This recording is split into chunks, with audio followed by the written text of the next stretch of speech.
And we are live officially here on the Hardcover Comic. We have Mike here, who internet might be freezing for a second. And then we have our guest tonight, none other than Mr. Thomas Judge. Hello, hello. Welcome, welcome. Howdy. Yeah, Mike and I are excited. We've been trying to get this interview going for a while now. We finally got the time set up, and it just so happens that he's on lockdown. So he's like, let's do this. Anything else better to do? Yeah, I'm on total lockdown. Like anytime, any day now. It's like I'm not going anywhere. So, but before we jump in and we start doing comments and interviewing and asking questions and all that fun jazz, the first thing to announce, obviously, is our affiliate, Mr. Dr. Squatch, Dr. Squatch Soap Company. I use it all the time. I really love Dr. Squatch. I'm a soap subscriber for about 6 months now. It is by far one of the great soaps I've ever used. It's no chemicals, no parabens, 100% organic. It smells great. They have scents like Bow Chicka Wow Wow, whiskey and cream.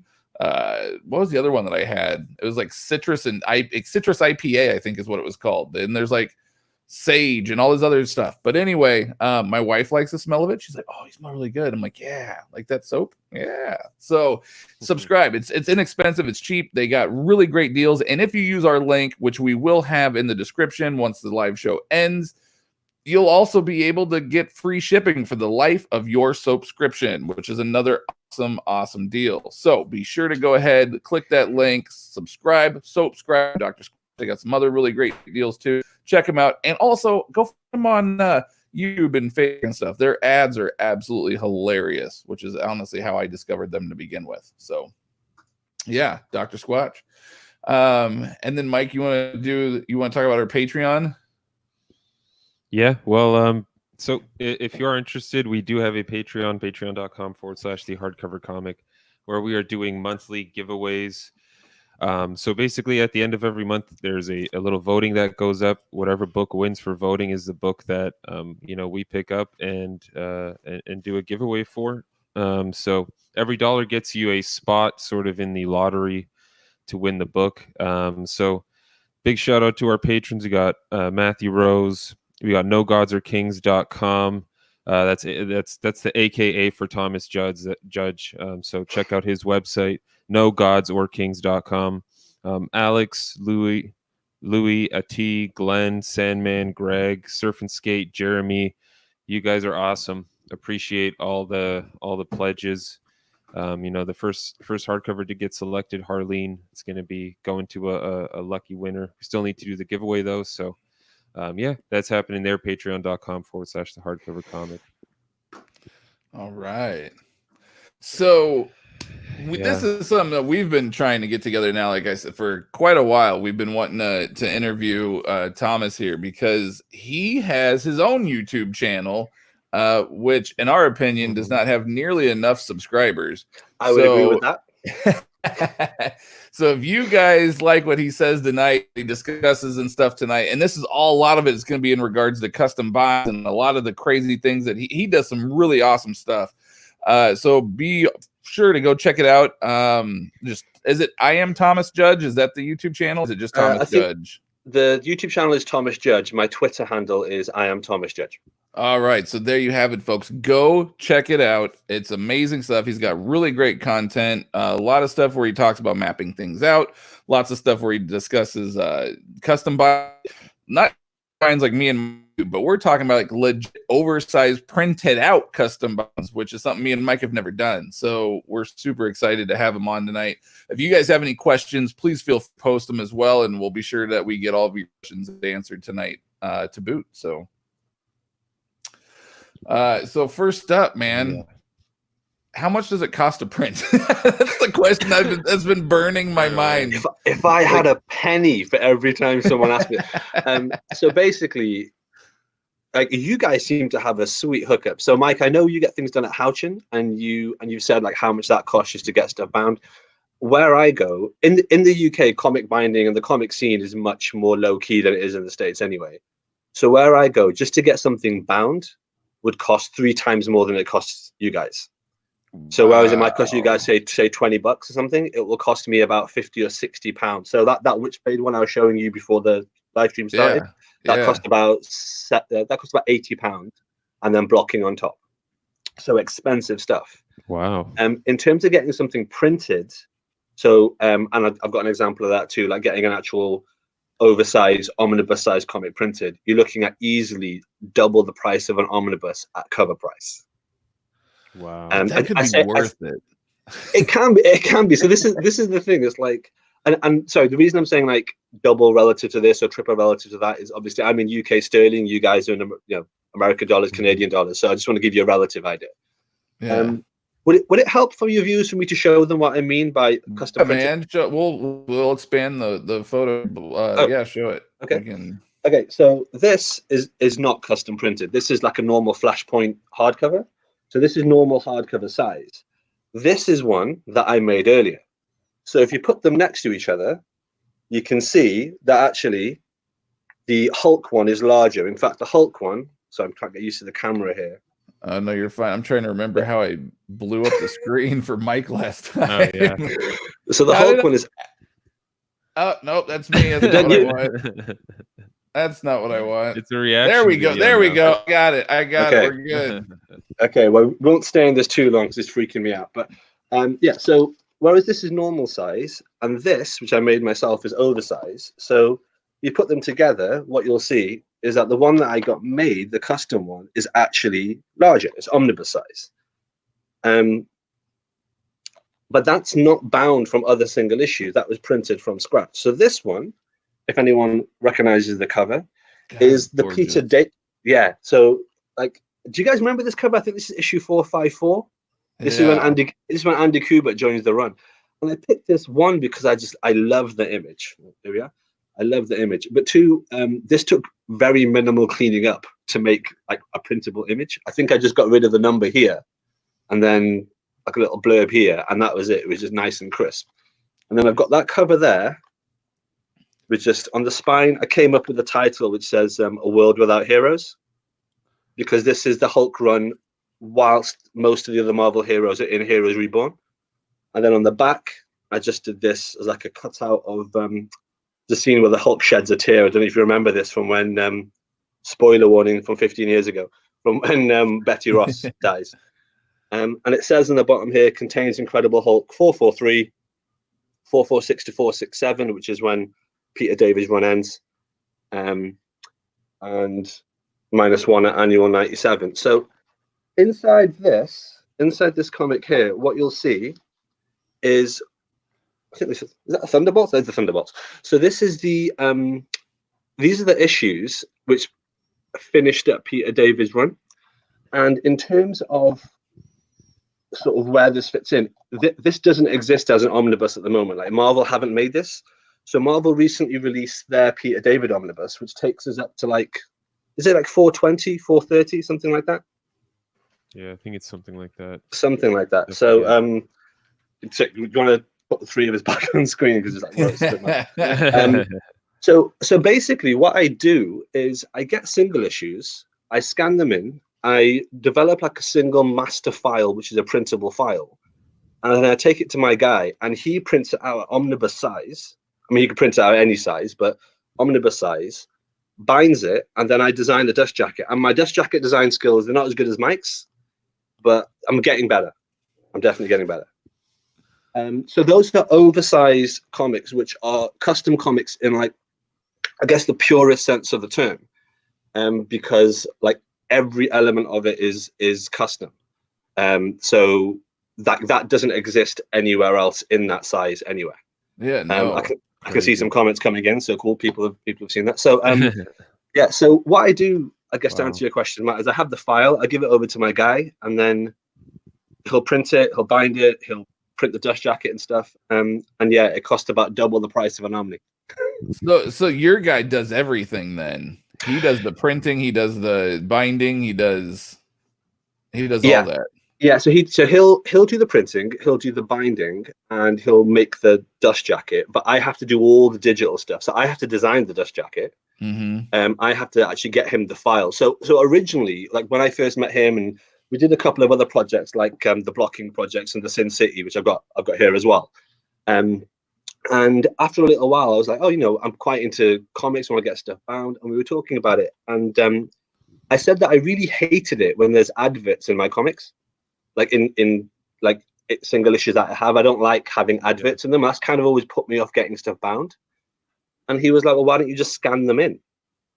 And I was like, oh, well, could you do that? And he was like, oh yeah. And he told me how much he charged for that. And I was like, yeah, I'll do that myself. So I went out like we were talking like 4 figures, because just the amount of time it takes to scan something in, to do all that sort of stuff. And I was like, no way. So I bought a scanner, started doing it myself, and I learned how to make up the file. And then I give it him in a memory stick, and he prints it, and good to go. So you have a scanner at home that you scan pages on. So like, do you have? So like you say, I don't know. I'm trying to think here. So like you have like the physical floppy issues or something, and you put them on just a regular scanner, like a high def scanner.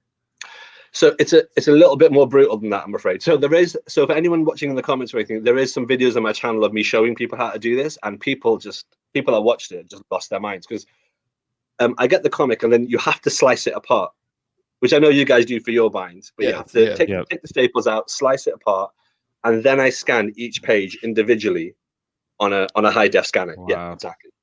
Oh man. And then, so like I say, I've got a series of videos on my channels, both of doing that and of designing dust jackets and stuff. I'm kind of halfway through various tutorials that people have asked for. So I take out the staples, I slice it, I scan it, I have the scan as a JPEG. I then go into that JPEG and I basically tweak it and clean it up.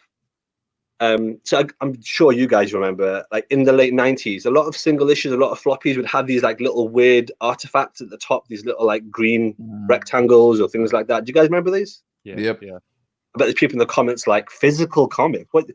You know what I mean? So I'd clean that up. I would tidy that up. Sometimes the resolution is not great, or I might change the color contrast and stuff. So I basically do all the stuff that a comic purist would absolutely lose their mind over. And one of the things, for example, on this one that I did is on quite a lot of the pages, I would crop them so it actually went full bleed, because on a lot of original comics, especially from the late 90s, they tend to have like a white border around each individual page. Yep. And I was like, well, I don't have to have that, do I? So even on the ones that have, as you can see, like a 9-panel grid here, as you'll see, I've left like a bit of white border around them. But on other pages, I was like, well, there's no need to have a white border. So I do all that with every individual JPEG, which in this case, I think was something like 700 files. Damn. Oh my God. So obviously you've probably gotten a little bit quicker with it. Yes. Being as the fact that you've done this numerous times now. But in the very beginning, how long was that taking you to scan each one? It took, I think the first one of these that I did took me best part of 3 months, spending about an hour and a half to 2 hours a day. Oh my God. Oh my God. That's a project of love. It's one of those. I mean, something I'll basically put on Netflix. I'll be listening to some stand-up, or I might be listening to like a podcast on YouTube, like yourselves or Omnibros or something like that, and I'll just have that on. And I'll just be there, just messing around. I will say this: it takes a huge amount of time. Even now, it'll take me a good month. Remind me to tell you about the project I've got on the go at the moment, but it takes me a good month to get a project sort of ready to go. Sure. But I've gotten faster. And I would say this, if anyone wants to try it yourselves, and I really hugely recommend that everyone tries this themselves. If you're not good at using like visual software, like Adobe or InDesign or anything, I mean, I use one called GIMP, which is a free open software. Like, it's a really useful skill to have. And like for any jobs that you might go for even making a CV or trying to impress someone with anything, learning a bit of digital design. I mean, Mike, you design your dust jackets. I mean, you know this. It's such a useful skill to be able to design stuff. Yeah. So I've gone from being completely terrible to being kind of mediocre, which is it's a useful skill set to have. Let me tell you, Thomas, if anyone's going to do it in America, they're going to do what you described in the American way. They're going to get a damn digital copy right away off the bat, already remastered, recolored. No one's going to be scanning and editing shit, man. But that's a good point. I mean, that brings me up, I guess, to the DRM conversation. I don't know if you guys have thought about this. If you have any questions about that was actually one of our questions we were going to have for you tonight. Okay, yeah, of course. So, I've been kind of going on. Do you want to? Yeah. So, this latest Humble Bundle, the Witchblade stuff, it's all DRM free, which nice. as far as I know, means that if we want to, we can print it for our own personal use. Maybe not to distribute it, but for our own personal use. As far as I'm aware, that means we can do that. Unless I'm mistaken, but I'm still very tempted by the idea of having a whole Witchblade omnibus set. I mean, goddamn. This is my Witchblade custom bind. As you can probably see. So this is the Mike Turner years. Sure. So the first 25 issues, and I got it blocked as well. So yeah, big wow. And Darkness fan here. So that's really nice. Yeah. It's a really sweet Humble Bundle, man. I mean, it was tough to pass up. Yeah, I messaged Matt. I was like, "Hey, man, you getting this bundle?" He's like, "Yeah, I was about to get it." I was like, "Oh, okay, great minds." But yeah, no, I'm really curious about it, and I guess like in terms of I don't know if you know off chance like what your pixels per inch is for these images, because like I was looking at least the CBZ file I downloaded. The files were not super high quality. And, okay. I don't want to go through like all the filtering in Photoshop. Yeah. So this is something I learned when I scanned them, because obviously you put these files together into a master file, you've got a huge file. Right. And so if you look at the custom Hulk that I printed and designed, so with this, you can see, I mean, that is the res on that is absolutely fine. It's not if you go right up close to it, it's not quite as perfect as an official Omni, but right. it's pretty good. And that's 96 DPI. Okay. So I originally, this is part of the learning curve, Matt, is I originally was doing it at 600 DPI because I was like, oh yeah, the more high res, the better. It just started to melt my computer. So that's not the way. So on 96 DPI, you can get like a pretty good Omni size page out of that. Mm-hmm. In terms of the Humble Bundle you've got, I mean, that sounds absolutely awesome. I mean, I don't really go in for Humble Bundles because although I read a lot digitally on Marvel Unlimited, otherwise I've got a really sweet hookup with someone I know who actually owns a secondhand comic store. Uh-huh.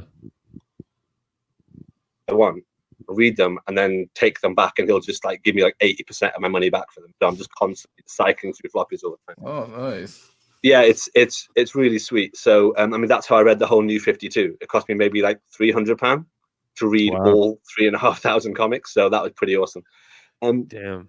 So in terms of DRM, I mean, I'm happy to talk through it, but I'll tell you what I know from a UK perspective, and I'm pretty sure US legislation is the same. Okay. Does that make sense? Yeah. So if you have something that is DRM free, that's the same as getting a single issue and scanning it and having your digital copies. You are completely entitled to do whatever you want with that. You can make posters of it. You can sketch it out yourself. You can print it out. You can do whatever you want, and that's absolutely fine. It's kind of like the example I've used in one of my videos is, imagine if you bought all seven Harry Potter books, and you decide to yourself, I want to make a collage of the Harry Potter books. Well, one thing you can do is you can rip the covers off and physically make a collage of the Harry Potter books, sure. Right? And you're allowed to do that. But if you don't want to destroy your books, you can scan the covers, and so your books remain intact, but you can still make a collage, and that's absolutely fine, and that's yours. But if you were to do that, if you were to scan it and make a collage and then start selling that en masse at your local Comic-Con or on Etsy or something, then you're starting to get into nebulous territory, because you're creating something from nothing, basically. You've got a digital file, you can make an infinite number of copies.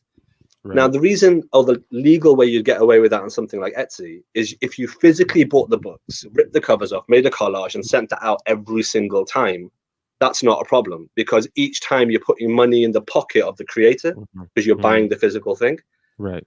and that you're converting that into one thing that you're then selling, the same way you can sell the books on eBay, for example. Gotcha.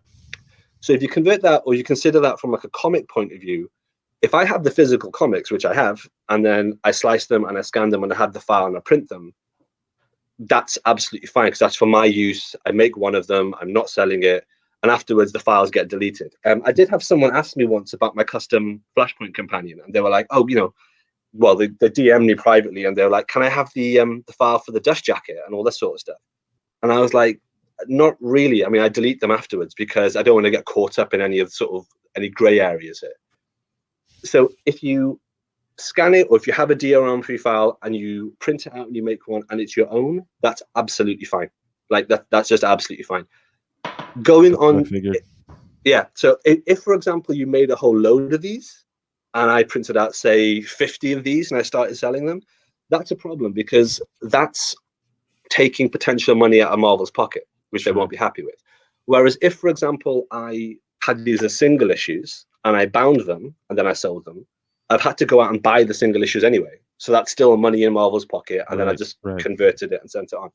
So that's kind of how it works from a UK perspective, which is just that there's nothing to enforce, because essentially I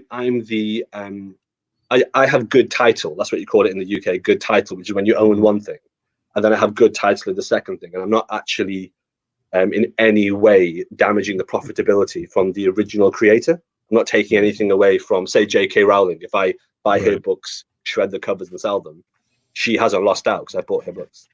Right. Does that make sense? Yeah, no, that makes perfect sense. Yeah, I'm excited to try it out. I assume it's pretty similar in the US. One thing I have noticed, and quite a few people have sort of messaged me about this in the past directly, I don't know if you guys seen, like, some other people do stuff like this. These printed Omnis. Have you guys ever seen any of these around? Yeah, I actually owned one at one point in time. Oh, cool. And the one I owned, it was actually, I don't know about mass printed. I guess there's about 50 different copies of this floating around, and it actually originated. Whoever did, like, nobody knows who the mystery man behind it is, but whoever did it, it originated in the UK. And it was it was the Green Lantern Corps. And it was just like it was full omnibus size, graphic cover, wraparound cover, and everything else. Didn't have a dust jacket or anything, but that's what it was. They took the files and printed them in the omnibus size, bound it, and there was from what I've heard, there's like 50 of these floating around, and every once in a great while, you'll find one on somebody selling them on a Facebook group or on eBay or something like that, where you can snatch it up for your own collection. But yeah, I had one at one point. It was pretty neat.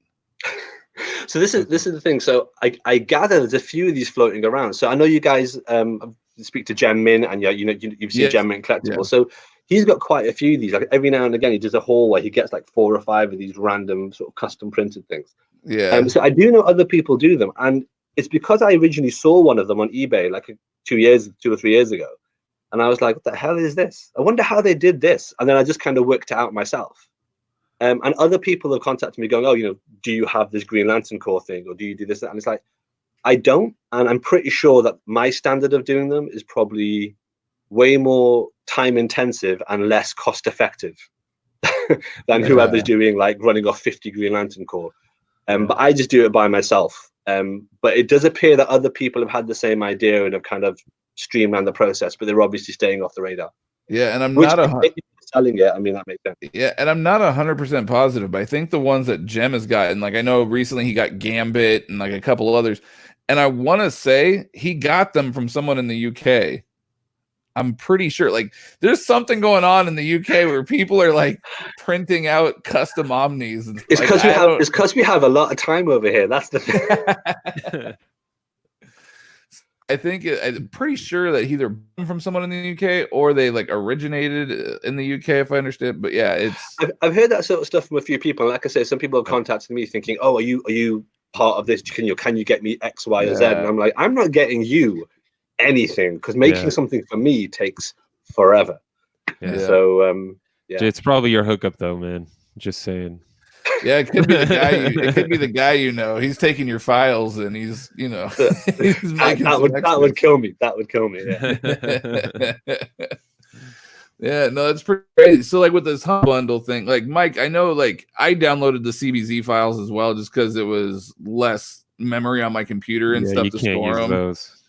Yeah, no, but I know that it gave you the option. There was different ones, and one of them was like more high quality, like PDFs or whatever that you could save them as. So, I think the DRM rule is the same here, because I kind of looked it up online too, and I think it's the same. So theoretically, we just got to find a printer. Then we got to find somebody that's willing to print these, which Staples isn't going to print them. So that's the second question. That's the second most common question I ever get, which is, where can I get this done? And I often get this asked from people in the States, obviously, and I'm just like, I have no idea where. I mean, I know Houchin does binding, but I don't know what else they do. And in the UK, it's like there's a couple of places here that do it. So if you're watching this and you're in the UK, guys, there's a place in Leeds that does it. And there's one place in London that used to do it and stuff. But it's just a matter of just call up a binder and be like, hey, if I come in and show you one of these and I give you a file, can you make me something like this? And just have that conversation with them. It's kind of old school, man. You just got to walk in and just be like, hi, if I pay you, will you make this for me? And some of them will and some of them won't. Well, I know Houchin has the ability to do it because they print out my dust jackets and stuff that Mike makes me. Because I used to try to like print them out at like Staples and stuff, and like the quality wasn't the best. But Houchin, like they print like laminated, like really nice dust jackets. That's what I get. Yeah. So no, they have the ability to do it, but I guess I've never asked. I don't know if they would though. That seems, because I think some people are afraid of like breaking them. But then again, if they know it's only a one-time project, right, and you're not mass producing, then maybe. Well, this is it. So the guy that made mine, like, because he was like, you can scan these in and do this, and then he had the same question. He was like, actually, is this legit? Is this a thing? And he came around to my house, and he basically came into my library, which is like a separate room I have, which is just all my comics and statues and stuff. And he walked around and he was like, yeah, this is like a legit. You have all the physical comics. So Mike, he saw all my Valiant hardcovers. He's like, oh, these good. I'm like, I've never actually read them. So that sort of conversation. But he was like, yeah, obviously, and that reassured him. He was like, yeah, you have the physical comics and you're just converting them into this other format. And it wasn't like I was going up to him and going, oh, can you print out 50 of these? It's literally, here's the one. That's all I want. Delete it afterwards and then move on to the next project. So I guess it's the matter of just having that conversation. I think a lot of binders probably wouldn't advertise it because it's so cost prohibitive. Yeah. That who's going to do it? Right. It's going to be under the table no matter what. now I gotta find a printer because I really want to do the Witchblade one because I have the Darkness Compendium 2, the official one that I bought. I bound the Darkness Compendium Volume 1, and so to have the Witchblade stuff would be pretty badass as well. So, well, I don't want to break your heart, Matt, but something that I'm planning on maybe doing is, I don't know if you remember that the first 12 issues of Artifacts came out in a deluxe slipcase, absolute sized comic. Oh, I didn't know that. Mike had done it. Well, yeah, so the first 12 issues of Artifacts came out essentially absolute sized, and the Firstborn Broken Trinity miniseries came out in an absolute sized deluxe slipcase thing. Mike, have you seen these? Do you know about these? No, I haven't. So they're pretty out of print. They're pretty out of print. They're pretty limited, and sure. I can see Matt going straight to Amazon now. So what I'm thinking is, I need to dive in and do a big Top Cow read through. But I was thinking, if I ever dived into the custom printing game for my Top Cow universe, I would actually probably do it absolute size and have a series of absolute size. That would be pretty neat. Well, I'm testing the waters now. So a project I've got now, which obviously I can't pick up until the quarantine lifts, is I'm doing Irredeemable. Yes, such a good series. Well, so have you both read Irredeemable? I have. I don't know, Mike. Have you read it? Yeah, I have. Yeah. So you may or may not be aware. The first, I think, 16 issues or something were collected in what they call definitive edition, like the boys, absolute size. Yep. And then after that, they basically didn't collect it. They then re-released it in the deluxe format. Yeah, they did that with Lock and Key as well.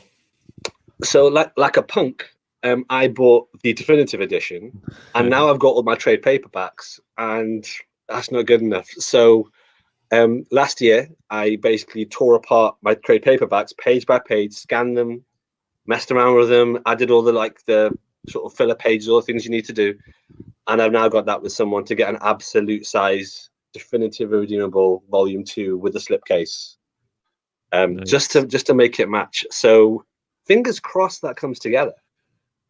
That would be sweet. Yeah, no, Irredeemable, such a great book. Oh, I Such know. a great book. Yeah, it was criminal not to have it as definitive editions throughout. That was just ridiculous. Yep, Yeah, I those agree. new Omnis are exciting. I might pick that up because they're doing them for Irredeemable and Incorruptible. Just like the paperback Omnis, compendium styles. So yeah, so I've seen those because I know that the deluxe hardcovers for Irredeemable at least are all whales now, and they didn't even do any for Incorruptible. So what if this absolute sized Irredeemable works out? I'm then going to do a third volume to close it out, and then I'm going to do 2 volumes for Incorruptible. damn. So big plans. But That would be amazing. It just takes a long time with the price. it damn. takes a long time, and also there's that thing where you give it to someone, and then it's kind of just leave it in the ether for them to do it when they get around to doing it. Really, Right. Which is kind of a mixed blessing, because one, it means I've got to wait ages, but secondly, it also gives me time to get the money together to pay for it. Yeah. Very, very true. For sure. Yeah. So those are the sort of things that I do, and I think I mean, you mentioned, Matt, it's like I've got also.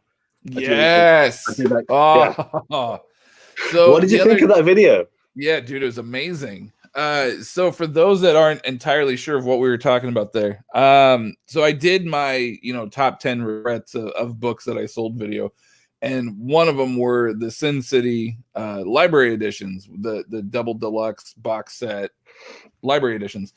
And Thomas had messaged, he goes, I bought those, but they didn't have the box set like to go around them. So he created his own for each individual volume, and they look gorgeous. Oh so my god! You can see that. Hang on, let me blow it up here. There we go. So I've only got the one here because I'm not down in my library. But yeah, you see on the spine there, if you put them all 8 of them together, it then says Frank Miller's Sin City. In fact, go to his YouTube. It's on his YouTube. Go to his YouTube. Yeah. He's like one of the first videos he ever did. So go find one of his first videos. It's in there, and you guys can see it in its glory. It's absolutely amazing. Can you see this inside? Can you see it's got like a red lining inside the? Oh, that's beautiful. Yeah, you never see that, but I like that. Yeah, no, it's little details like that make me love collecting. Like I always say about how I'm a huge sucker for ribbon bookmarks, and just little details like that. It's just, God, that is so damn good. So how did you do that? How did you build, or did you have someone do it? How did that come about? So that was the same guy. How did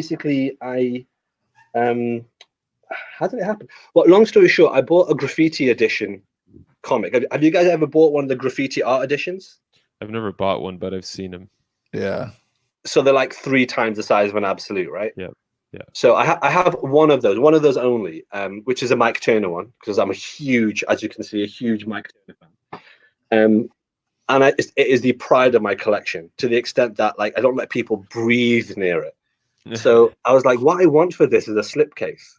And so I just took it into my guy, and I was like, can you make a slipcase for something this big? And he was just like, well, we never have, but there's no reason we can't.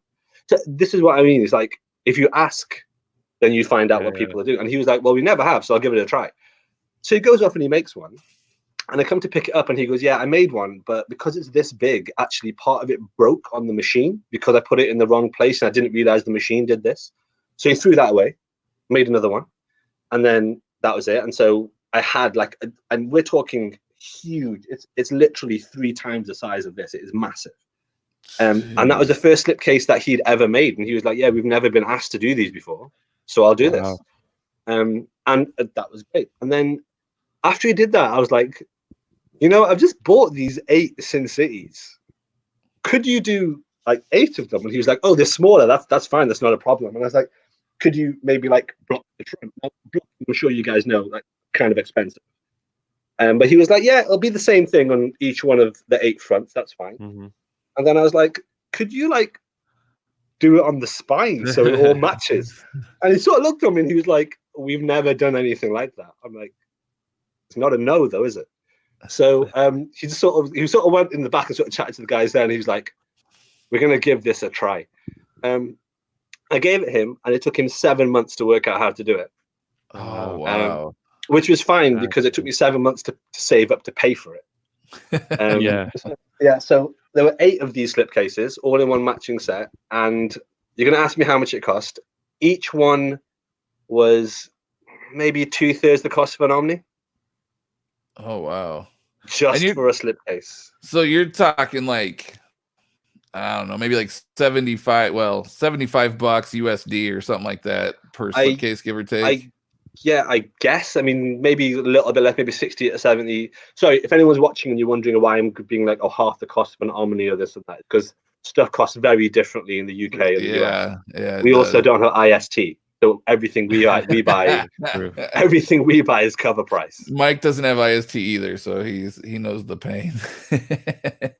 Pay those Amazon prices. Yeah, well, yeah. This is the thing, yeah. So that's where. Oh, hey, name and condition in the chat. Yeah, YouTube royalty. What's going on? Yeah. So this is like an absolute like slipcase, and like I said, from that I then moved on, and I was just like, hey, maybe I can get irredeemable printed, and so.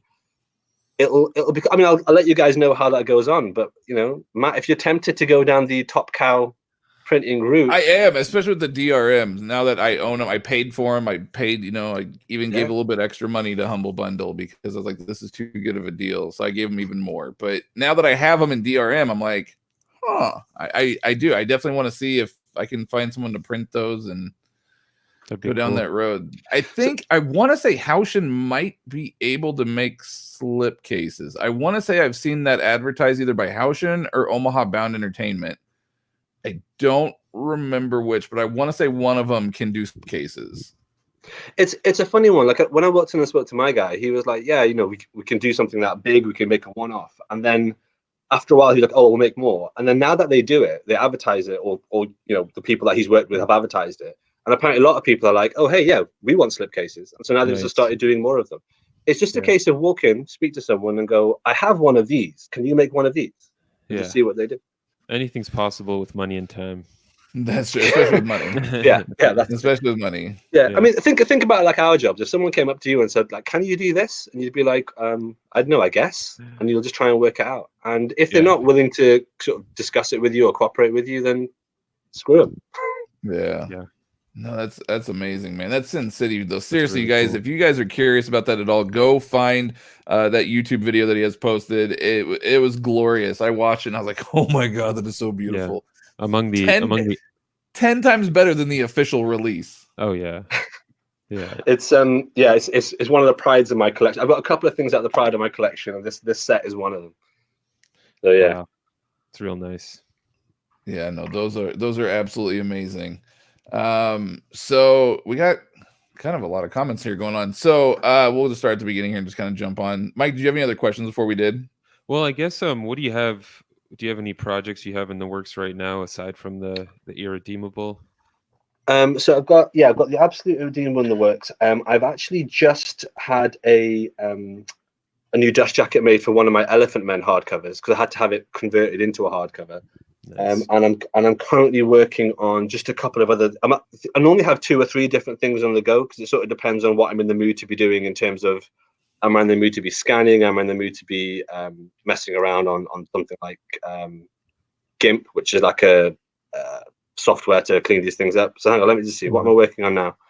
I'm actually doing the scanning and binding for Rotor Onslaught.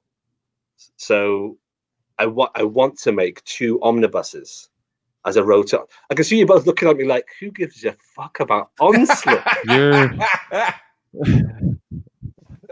like, how deep into the 90s are we getting here? That's funny. I love Onslaught, and so I'm doing a really comprehensive mapping of the Rotor Onslaught because there's loads of stuff that even if you buy the trade paperbacks, which I have, there's loads of issues that are just missing and loads of sort of threads because back in the 90s, with the 90s sort of way of doing things where you have a million different disconnected threads and implications and things going on. I'm trying to bring it all in. So I'm trying to bring in a lot of the X Factor stuff, which has got loads of cameos for people like Dark Beast, Sugar Man, and I can see you both thinking, why bother? Yeah, I don't get it, man. Yeah, I know. That's okay. It's a labor of love. It's a labor of love. But those are the Exactly. next couple of Omnis that I'm hoping to. Omar says, "Don't leave out the Wolverine issues." Well, yeah, I was thinking about those. That's no nose Wolverine though. That's the thing. But yeah, but there's a whole host of this. I was going to do it. I thought it'd be just one omnibus, Road to Onslaught. But actually, you've got the Sabretooth subplot in there. You've got a whole bunch of other things going on in there. It's like, actually, I'm gonna split it out into 2 omnis. So that's the next sort of big project I'm working on. And then one of the things that I'd spend a lot of my time doing is just sort of like fixing dust jackets that the publishers get wrong. So I don't know if you've seen, like, on my channel, I've done stuff like I fixed the Daredevil dust jacket. Any of you have the Daredevil OHCs? Just number 1. So you'll love this, ones. Mike. Yeah, no. Yeah, you love this. So if you got number 1, that's the one by Kevin Smith, right? Right. Yep. So number 1's great. Number 2's great. 4, 5, and 6 are great. Number 3, the font on the spine is like 3 times larger. Yeah. Not in my collection. So I fixed that. So yeah, I do that sort of stuff, obsessive matching spine disorder.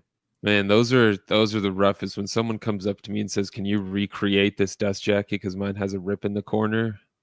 Shit, that's when I start regretting my $10 price point, because I'm like, this is gonna be a lot of work, man, to recreate this. Yeah.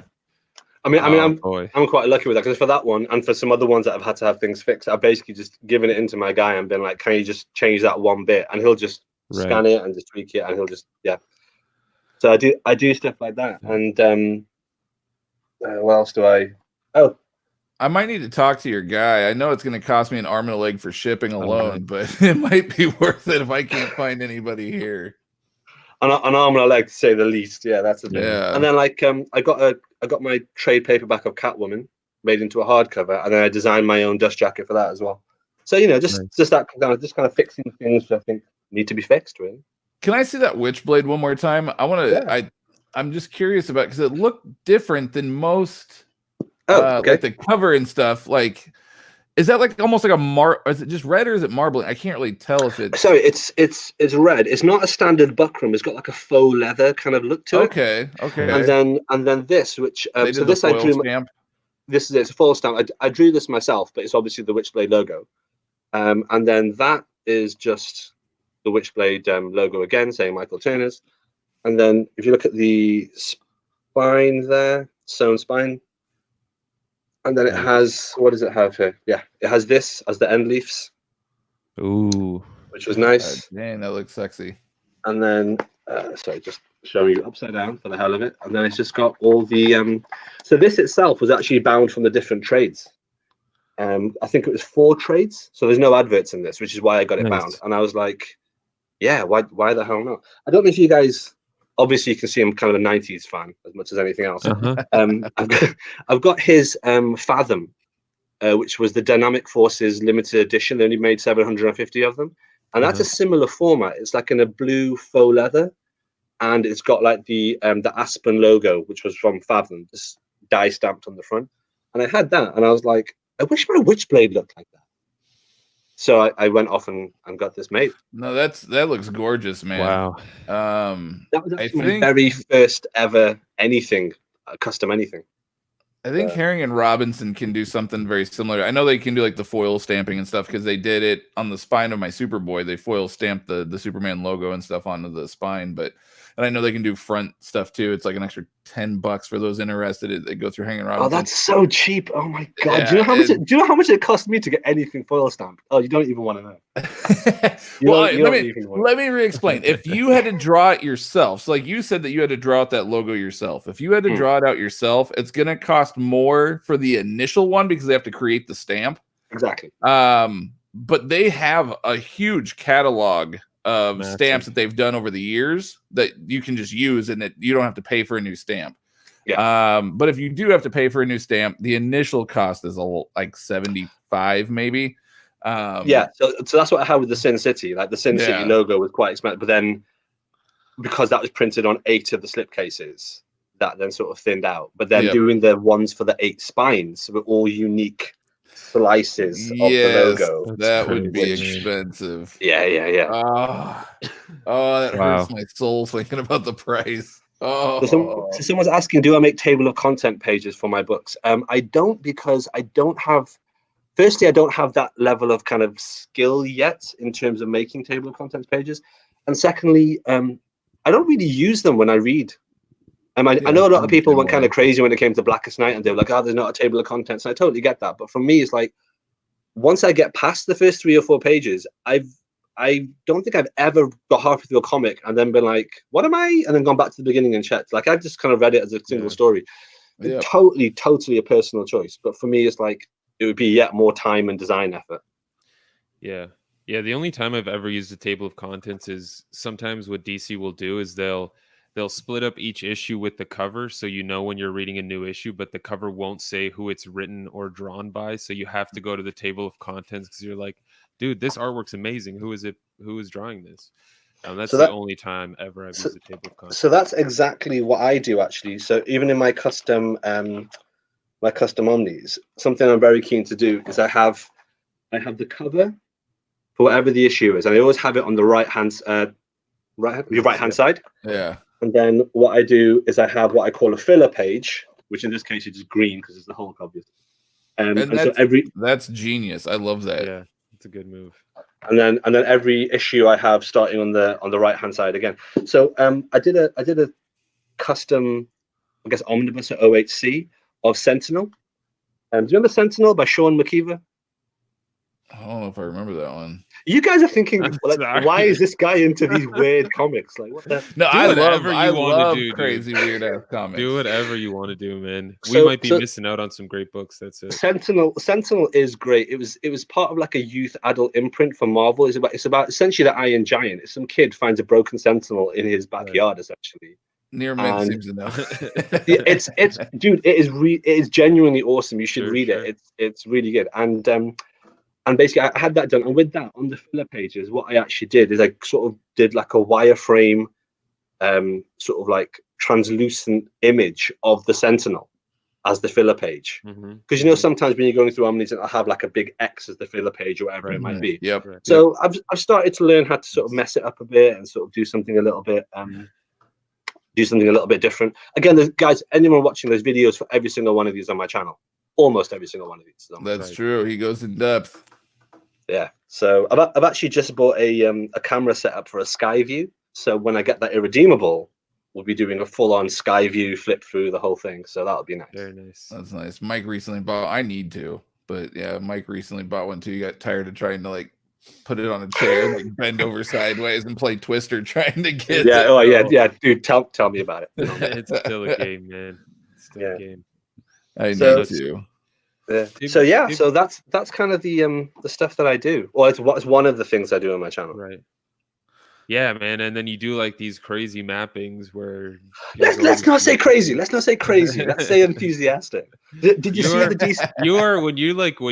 I must say, clearly when you love something, you're like, I'm all in. Put all the marbles in there. I'm spending all my time on this now.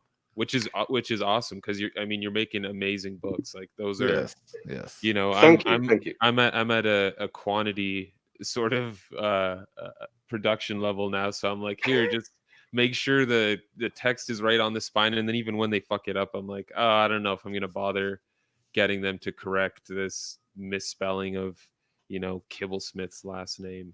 Yeah. So everything with me is kind of a labor of love, and like I said, these projects, they take a long time, but then when you give them to the binder, it's like you're waiting a long time because it kind of just depends on when that comes back, and obviously they're expensive, and I've got to put together money for it. So in my other time, one of the things that I do on my channel a bit more now is I do reading maps. So I think you guys probably saw the new 52 one that I did. Yes. Yeah. Reasonably comprehensive. Yeah. So so I basically do reading maps for different things. So I recently did one about the Marvel Zombies universe.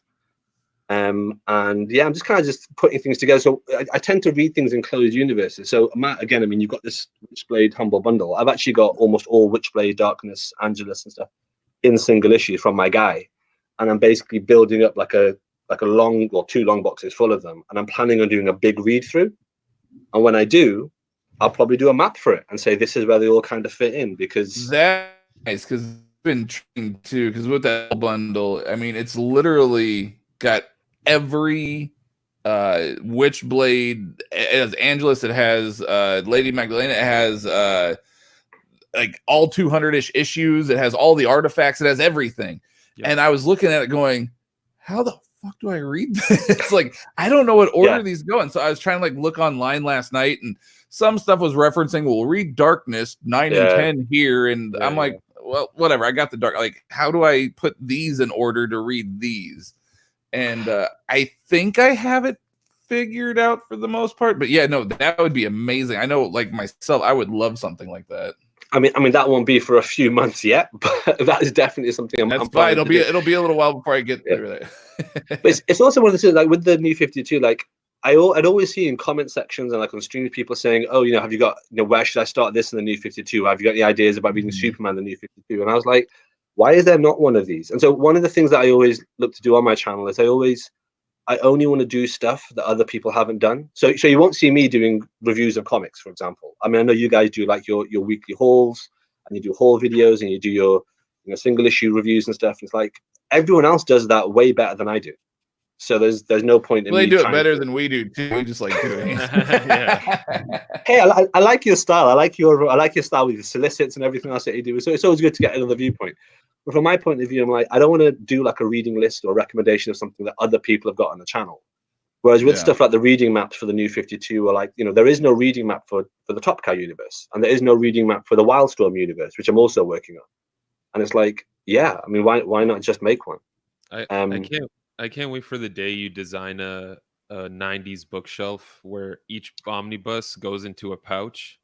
And that's how you store all your 90s custom. You can't have too many pouches. I mean, come on. No, they got to be leather pouches though. It's got to be like the leather pouch with the snaps, and they've got to be as extreme as possible. Yeah. I don't know. Have you done a walkthrough of your library that's kind of showing everything? And so I never have, because the plan was, well, firstly, a lot of people do a lot of library tours, and everyone's library looks way better than I guess mine does. Oh, nonsense. Mine's whack. It's whatever. So I was kind of like, I don't know if I should do one. And a lot of people have been like, oh, you totally should. And then one thing that I planned when I started my channel like a year or two ago, I was like, well, I'll have it as like a target goal. And I know a lot of people have targets of when I get 100 subs or when I get 1,000 subs or whatever. And for me, I was like, oh, is when I sell 1,000 copies of my novel, which is one thing I promote through my channel like quite. So there's 3 things I do with my channel. One is the custom binds. 2 is the reading maps and sort of other slightly off kilter stuff, and the 3rd thing, I always kind of like plug my novel at the end of each video. And I was just like, what I'll do, I'll wait until I've got that many sales, and then I'll do a room tour. And as it is, I haven't as yet hit that many sales, so I was just like, I'll leave it for now. I just carry pumping out other content and stuff. But I guess I should. I guess you should. And here's the reason why. The one thing that we have noticed is, our channel, we're still growing. We've actually grown quite a bit in the last 6 months, which is awesome. We're very, very happy. But one thing that we've noticed is the videos of ours that get the most views, if it's not a Batman or a Spider-Man omnibus, it's the library walkthroughs. Those ones, for whatever reason, man, people love looking at people's collections. And I mean, I do too. I get it. But libraries and haul videos, man, those are the ones. Yeah, those videos, man, they do really, really well. And I think not only was that going to draw more attention to your channel, but maybe it'll end up in turn drawing more attention to your novels and stuff as well. So that is a good point. I'll have to get one of those Steadicam type things and get one done. I don't know. Yeah, Mike did an updated one, a month or so ago, and and it does way better than any other video we do. It's like we Mike videos tend to go between this is what I've got and this is all the stuff I've gotten rid of, and so they're kind of heartbreaking. They're kind of heartbreaking at the same time. It's a roller coaster, man. Yeah, it's a roller coaster. No, it's just there have just been changes done in the way I collect things now, and I guess maybe I make that too apparent sometimes, but No, it's cool. It's really interesting. I always find it really interesting to see like what people's rationalities for keeping stuff or getting rid of certain stuff and this and that and the other. Sure. Yeah, my library, man. I remember when I kind of talked about it before, but when I first started, I just wanted to collect anything and everything. I just wanted to have a massive library, and I just wanted to seriously just collect anything and everything that I could find.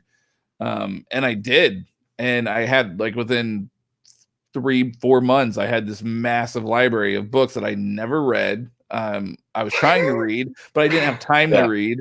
Not only And you that, but I dug was yourself into a hole. yeah, and not only that, but I was discovering like when I did read stuff, I was like, I don't think I'll ever reread this.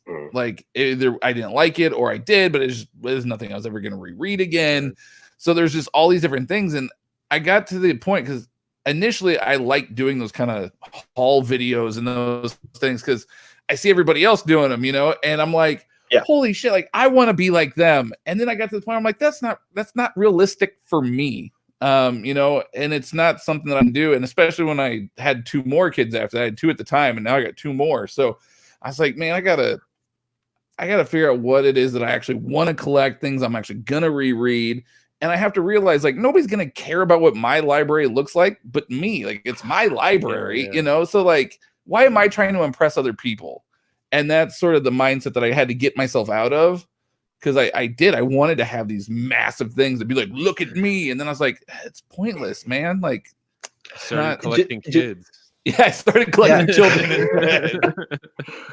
No, I mean that's kind of exactly where I've come to with it, and I think that's one of the reasons I've been a little bit reluctant to a library collection because I was in the same place as you. I started collecting loads. I had loads of stuff out there, and then I had what I always refer to in my mind as the Jerry moment, which is a friend of mine called Jerry came over and he was like, "Oh, I've got a few hours to kill. I'm going to read some of your comics. I'll read this one." And I was like, "No, that one shit. Don't read that one." And he was like, "Okay, I'll read this one." I'm like, "No, don't read that one. Read this one." And he was like, "Okay, why do you have those two?" Like, yeah. And I sort of thought about it as like, I just do. I don't. And then it's like, I started thinking, if I have a comic that I wouldn't recommend to someone, why do I even have it? And so I started doing a bit of a cull of my collection, and that's when I started to get. I'll put it this way: I got rid of Watchmen, which I know feels like blasphemy for a lot of people. And I even put a video on my channel called something like "Popular Comic It's Okay Not to Like," and then I talked about Watchmen because I was like, I don't see myself reading. I've read it like 3 times, trying to convince myself to like it. I don't. And there's lots of comics like that where people say if you're a comic person, you have to have this on your shelf. Right. But then you think to yourself and you think, am I going to read Mouse again? Am I going to read Sandman again? Like, did I even enjoy it much the first time? Sandman, yes. So this is the thing. So I read all of Sandman and I thought it was okay, but I don't own it because I haven't seen myself reading it. And it's difficult because there's so many comics that people say, oh, you have to have Frank Miller's Daredevil, you have to have this, you have to have that. And a lot of the time it's a case of, but if I personally don't like it, so my collection's missing some real key things. Like I've got no Preacher, I've got no Why the Last Man, I've got no Sandman, I've got no Watchmen, I've got really key things where I'm just like, I wouldn't recommend that. If someone came up to me and said, I want to get into comics, God knows what I recommend. I wouldn't recommend any of those comics because that's like saying if someone said, I want to get into movies, and you recommend Citizen Kane. That's not going to get them into films. Right. Yeah. So I try to avoid that. But then as a result, I've got some stuff on my shelf, which is some, like, I'm not going to say guilty pleasures, but I've got stuff like The Crossed. Oh yeah, they're guilty pleasures, man. Onslaught, it's a. I've got Onslaught. I've got The Crossed. I've got Absolute All-Star Batman and Robin. You know, I've got a whole host of things. Hey, good for you, man. Do your thing, dude. Like I'm with you on that because The Darkness and like those are also sort of, I would say, guilty pleasures. Like, you know how many times like to the death for that. No, I'm with you on it. I love them, but do you know how many people that are like super anti, like, oh, dude, they're horrible stories, or they were good in the '90s, but try to reread them now and you can't get through them. I'm like, I just reread it last year. I loved it. Like, yeah, oh no, I know completely. I love those books. Yeah, but yeah, I'm with you. I kind of like some of the more oddball stuff as well. But yeah. And I guess I'm just kind of concerned that if I did like a library tour, some people would be like, what the fuck is wrong with this guy? But yeah, I suppose you're right. I should probably do one. Yeah. Yeah, man. I think it would be awesome to see.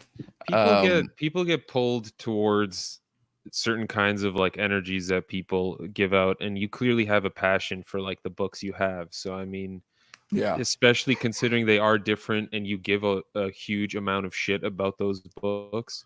In That Mike's head, he's translates thinking to people. onslaught. Like, what the hell? Hey man, I would still watch the video. It doesn't matter. I would comment to myself out loud in my basement like a nerd. So I mean, it's not like I'm any better, but no, that's awesome, man. As long as you enjoy it, that's all that matters at the end of the day. Because once the internet shuts down, there's really, I mean, no more haters, right? All those people in the comment section that just talk shit. I mean, that's all Yeah. gone. So Yeah, you're yeah, just no, left that with your yeah, collection. and that's exactly it. That's exactly it. But yeah, so yeah, I guess I'll do one. I mean, I kind of shown off a lot of the key pieces in separate videos, but I think yeah, I might do a big video I just in think it would be- my new 52 collection. if I nothing think it else. would be pretty neat. I know I would love to Yeah. see it. I think it'd be pretty sweet. Yeah, those are collectors. So back through here. So Cool. Luis said, so going back to the very beginning, when you were talking about your Incredible Hulk, Okay. Luis said that was a really awesome dust jacket on your Incredible Hulk. Thank you very much. A lot of people agreed. Alex, Rosie, they all agreed. I'm gonna kind of JT, what's up, my man? We haven't said hi to you yet. How's it going, sir? JT. So JT just asked, "What is Sandman?" I think he's trolling you. No. I think he's JT's more of kind a of new to gamer. the he's new, Oh. he's more of a gamer, but he's also Yeah. kind of new to comics. Yep. So he's been asked advice on he's kind of comics. Luis says double the price of an Omni, but it's unique nobody else owns. That's exactly the way I look at it, man. I get exactly what I want, and I can put in the issues that I want. So in that Hulk one, I mean, this is just an example. I've skipped issues 444, 445, and I put in issue -1 and half of annual 97, but not the other half of annual 97. So you can literally just put what you want in your narrative. Right. Yep, you can literally put whatever you want in there. Trip C's, what's up, my man? They still have Artifacts Deluxe hardcover on IST. Ooh. Go for it, Matt. Go for it. Version, absolute size. I just ordered it the other day. Already picked and scanned.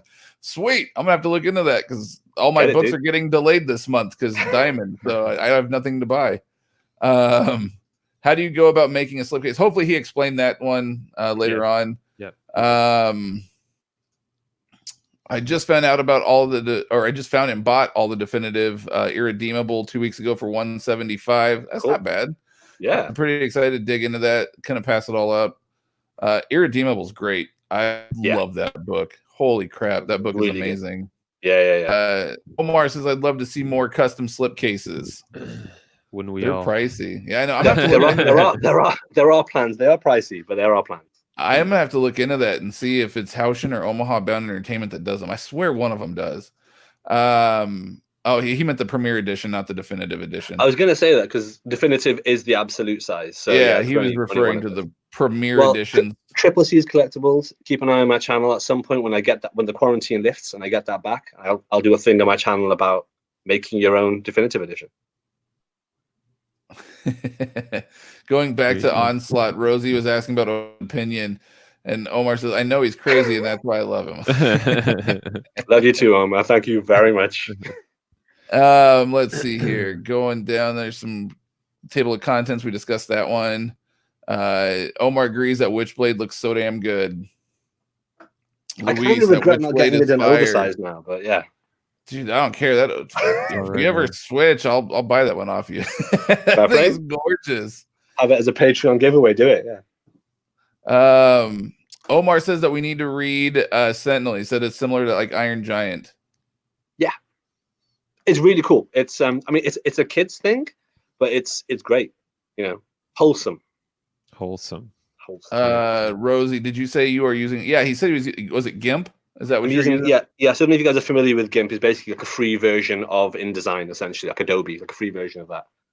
Nice. I have tutorials on my channel, so that's pretty cool. Luis, did you guys see that Boom Studios and DC were going to look on ways to release their book? I did see that.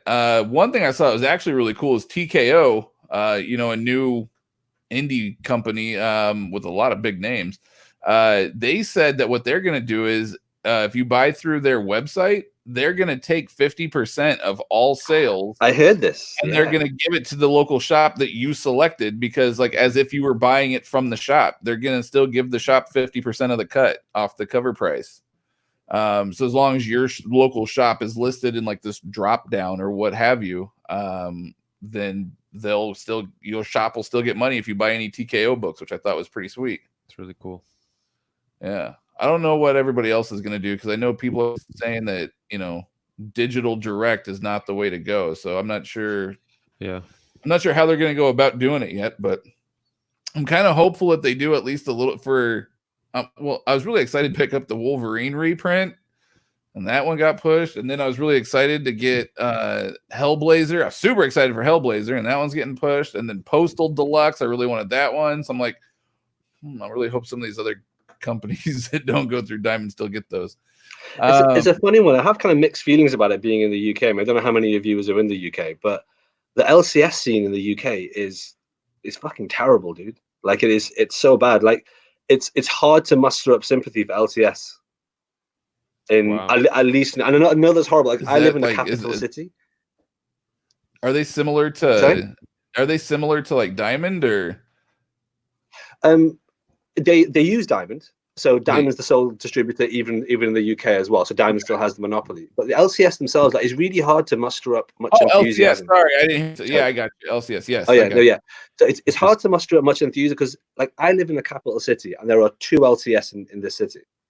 And for example, I'll give you an example of one of them. One of them, I walked in on the day Hoxpox came out. The House of X hardcover came out, and I was like, dude, I'm looking for the House of X hardcover. House of X Powers of 10. And he was like, what's that? And I was like, right, he does work here. Okay, I was like, it's the new big X-Men thing. And he goes, oh, it'll be on the shelf if it's out. So I see it on the shelf behind him, and I'm like, no, it's that thing there. And he goes, oh, this, okay. I'm like, yeah, I'm looking for the Mark Brooks variant cover. What's that? It's a DM variant. They send it to comic shops if you order it. I can check on the system. You'd never heard of it. He checks, and he's like, no, this is the last copy we have. I was like, oh right, how many did you get in? He was like, we got in 2 of them. You got in 2 copies. You were one of the only comic shops in this entire city. You got in 2 copies of House of X on the list. And he was like, yeah. And then he looks at me and he goes, is this a big deal? This guy works in this comic shop. And like that level of sort of disengagement from comics and service. Yeah. I see that in a lot of places, and it just do they make the majority of their money from tabletop games and Magic the Gathering and Funko Pops? Funko Pops. Yeah, that's the way it is at a lot of my shops too, where you'll walk in, you'll ask them about comics, and they really don't know, because the majority of their business is gaming, and they might as well be a gaming store with comics on the side, to be honest. Right. And that would be fine if there's more competition. I mean, I haven't been to America in a very long time, but when I was there, like the comic shops were like they're relatively ubiquitous. Like, you don't have to go far to find an LCS. Like where I am, it depends. I guess it can. But where I am, like there's like 2 within 50 miles of me. Oh wow! Within 50 miles of me, I have like 7 or 8. I got a pretty good amount, but only a couple though are actually like comic people. Everybody else is more gaming and whatnot. So it's a strange one. It's tough to find a good comic shop. I know, but I see YouTube channels or like Gem Mint, or like you guys and other people doing tours of comic shops. I'm like, oh man, if they had this where I lived, it'd be a different game. Yeah, I wanted to take Mike on a couple tours. He was supposed to come down. He was gonna stay the weekend with my family, and we were gonna go. I was gonna take him to all these different shops, and we were gonna do some videos and whatnot. And unfortunately, COVID, that is postponed. But when he does come down, we're definitely gonna do that, because there are at least 3 shops that I can think of that are just utterly amazing. Yeah. That would be really, really cool for people to see. One of them actually won Shop of the Year at SDCC in San Diego Comic-Con 4 or 5 years ago at this point. But so I think it would be cool to kind of do that. Omar agrees, man. Looking at people's libraries, that is one type of video I check out from time to time. I love how everyone puts books in different orders. He has been chasing me for a library tour for you don't know how long. See, there you go, man. You got to do it. You got to do it now. Maybe it's time, but I don't want any hate from people for not having Sandman and stuff on my shelf. Oh, dude, I don't either. I said I regretted selling it, but I don't have it right now either. I need to actually rebuy it. I have primarily, like, I was actually talking to Mike because Mike's like, well, but we're always trying to come up with ideas, for new content and stuff. And Mike, thank God for Mike, because I don't have like as much time to put into it as he does, and I wish I did. I feel bad. I'm like, dude, you're the one that's like constantly pumping out stuff. I feel horrible. I need to like step it up. But we were talking about like ideas and things. And I look back at my thing. I go, man, like 85% of my collection is custom binds. Like I barely own regular official releases. Like seriously, I got rid of most, and like 85% of my collection is just custom binds. Just relocating temporarily. Sorry, just dying on the battery. So let's see here. Oh, JT. So we never did answer JT's question. So what is Sandman? Sandman is an amazing series by Neil Gaiman, art by several different artists throughout the entire series, but it's all written by Neil Gaiman, and it is a world unto its own. Like I don't even know, it doesn't. You can just read the Sand stuff. Like you can get there's 3 omnis out. There's if you include like the Absolute Death and the Overture and stuff, I think there's 7 absolutes. Yep, 7. So 7 absolutes or 3 omnis. Honestly, as far as price goes, they all cost about the same. By the time it's like on IST, it's like $87 an omni or like $58 or something like that for an absolute. So by the time you average it, they cost almost identical. So it's just really your preferred method of reading at that point. I would prefer the absolutes because 1, oversized art. 2, they're not nearly as massive as the omnis, and they're a little bit easier to handle and read and things like that. I was late to the Sandman game.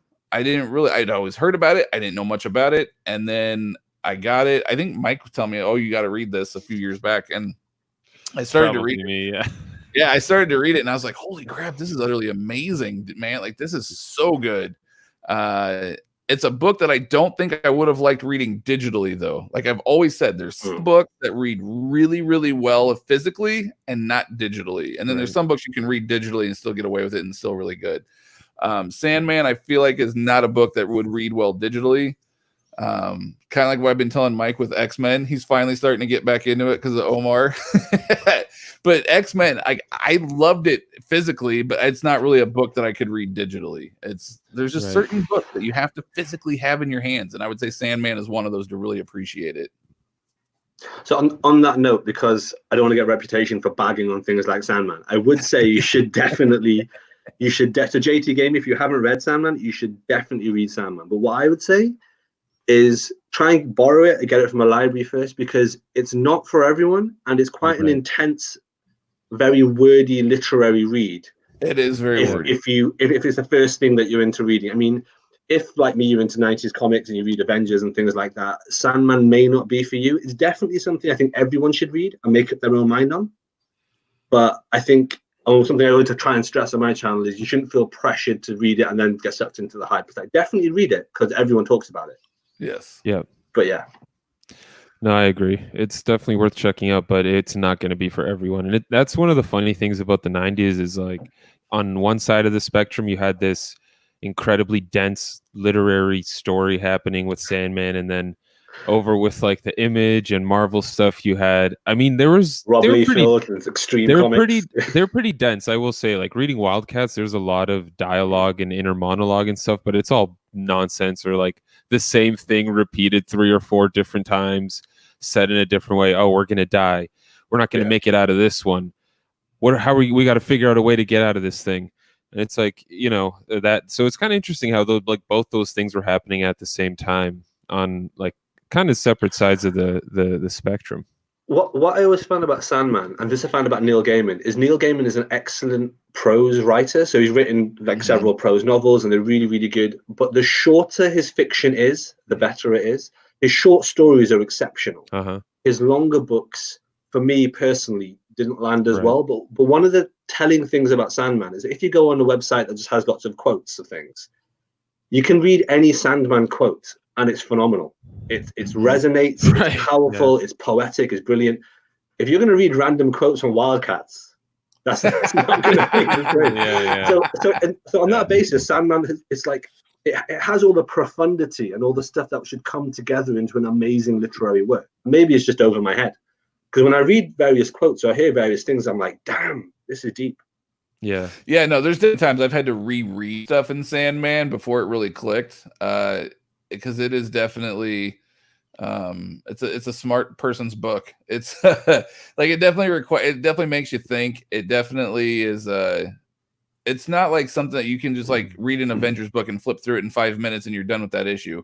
Sandman is something that you really kind of read, and it's like really kind of going on a journey, and it's a long journey, but it's fun. Yeah. It's a lot of fun, and I don't recommend, if you have a hard time reading like a lot of words, like very wordy comics, I would not recommend trying to binge Sandman. I would space it out, and I would read it, maybe an issue a day or 2 issues a day or something like that, because I think you're going to enjoy it way more in that format rather than trying to fly through an entire Absolute in one night. I think you'd be hella overwhelmed trying to get through a whole Sandman Absolute in one night. Be like, what did I just read? All this stuff has just happened. Yeah, it's a lot. I find a lot of the comics that people would recommend and say, oh, this is a landmark comic, a lot of them are like that. Like if you're going to read Mouse, like Mouse is very, very wordy. I mean, personally, that's why I don't like it. And Watchmen as well. It's just like, it's a very intense read. I'm cautious to recommend these things to people who are like, hey, I want to get into comics. I'm like, just try Ultimate Spider-Man, you'll be fine. Right. Well, it's like all those award-winning movies. You end up watching them and you're like, you feel like your soul has been dragged across a fiery road, and you're like, what did I just go through emotionally? Like that was heavy, man. Like pretty much like even X-Men by Hickman now is starting to feel that way with some issues. It's like, what did I just get dragged through? My God. This is supposed to be entertaining. I feel like I just got punished a little bit. Like I've done something wrong. Yep. Cool, man. Yeah, Why the Last Man was that way. I know you had mentioned that one earlier too, and that was one where I had all the books. I read it all because like the premise, when somebody tried to explain what it was about to me, I said that does not sound interesting whatsoever. And they were like, no, but you got to read it. Like, just trust me. So I did. I read it and I loved it. I thought it was a great story, but it's one I will never read again. It's like that movie Signs with M. Night Shyamalan. Like I seen it once. It's a fantastic movie, but I will never watch it again. Like I already know the twist. Like I will never watch it again. Like and that's a good rule to keep in your collection. You're like, if I'm not keeping it for other people. I'm keeping it for me. So if I'm not correct.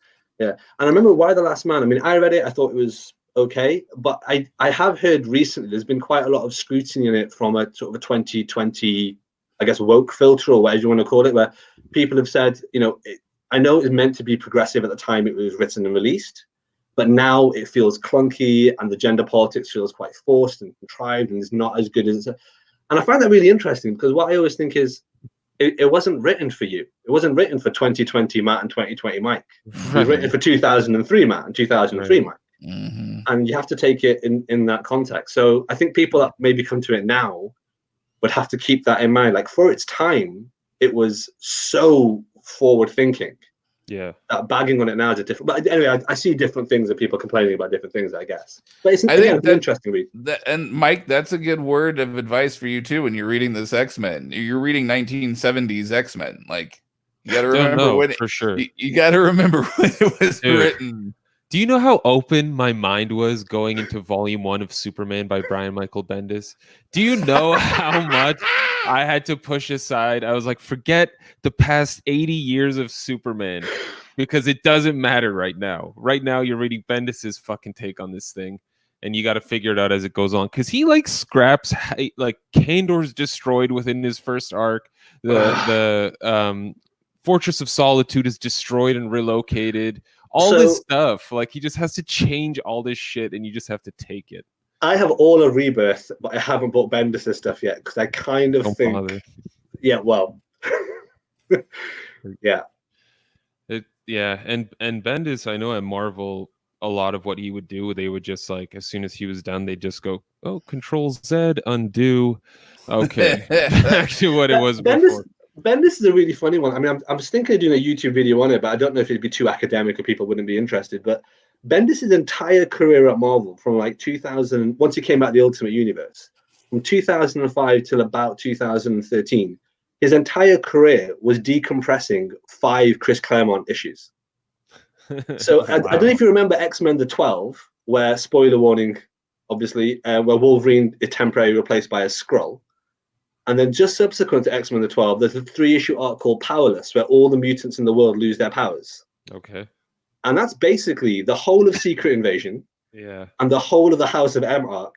And that's it. And all he's done is just decompress it, which is what he does. Yeah. And he's just decompressed those 2 arcs into like a 8-year thing. I know. Which I enjoyed. I did enjoy his stuff. But fair enough. He's found that like Disney family friendly voice that he puts in all his every character sounds the same. It doesn't matter who's talking. It's all the same voice saying everything. They're all Jerry Seinfeld, aren't they? Basically. Yeah, pretty much. I mean, yeah, it's interesting. I don't hate all of his stuff. His Daredevil was great. Powers was pretty good. But like, it's just nothing sacred. His Daredevil is amazing. I loved his Daredevil. I have all the hardcovers for that, and I haven't read them yet. His Daredevil incredible. I really loved his Daredevil. And here's one that I like that a lot of people are gonna be like, what the fuck? I really like Bendis's New Avengers. I'm gonna say it. I enjoyed it. So do I. Yeah. I enjoyed his New Avengers. I thought it was really good. A lot of people will disagree with me, but I really enjoyed it. All right, you guys, here we go. Big question of the night. Luis, Invincible or Saga? And then follow-up question, what is your favorite comic run of all time?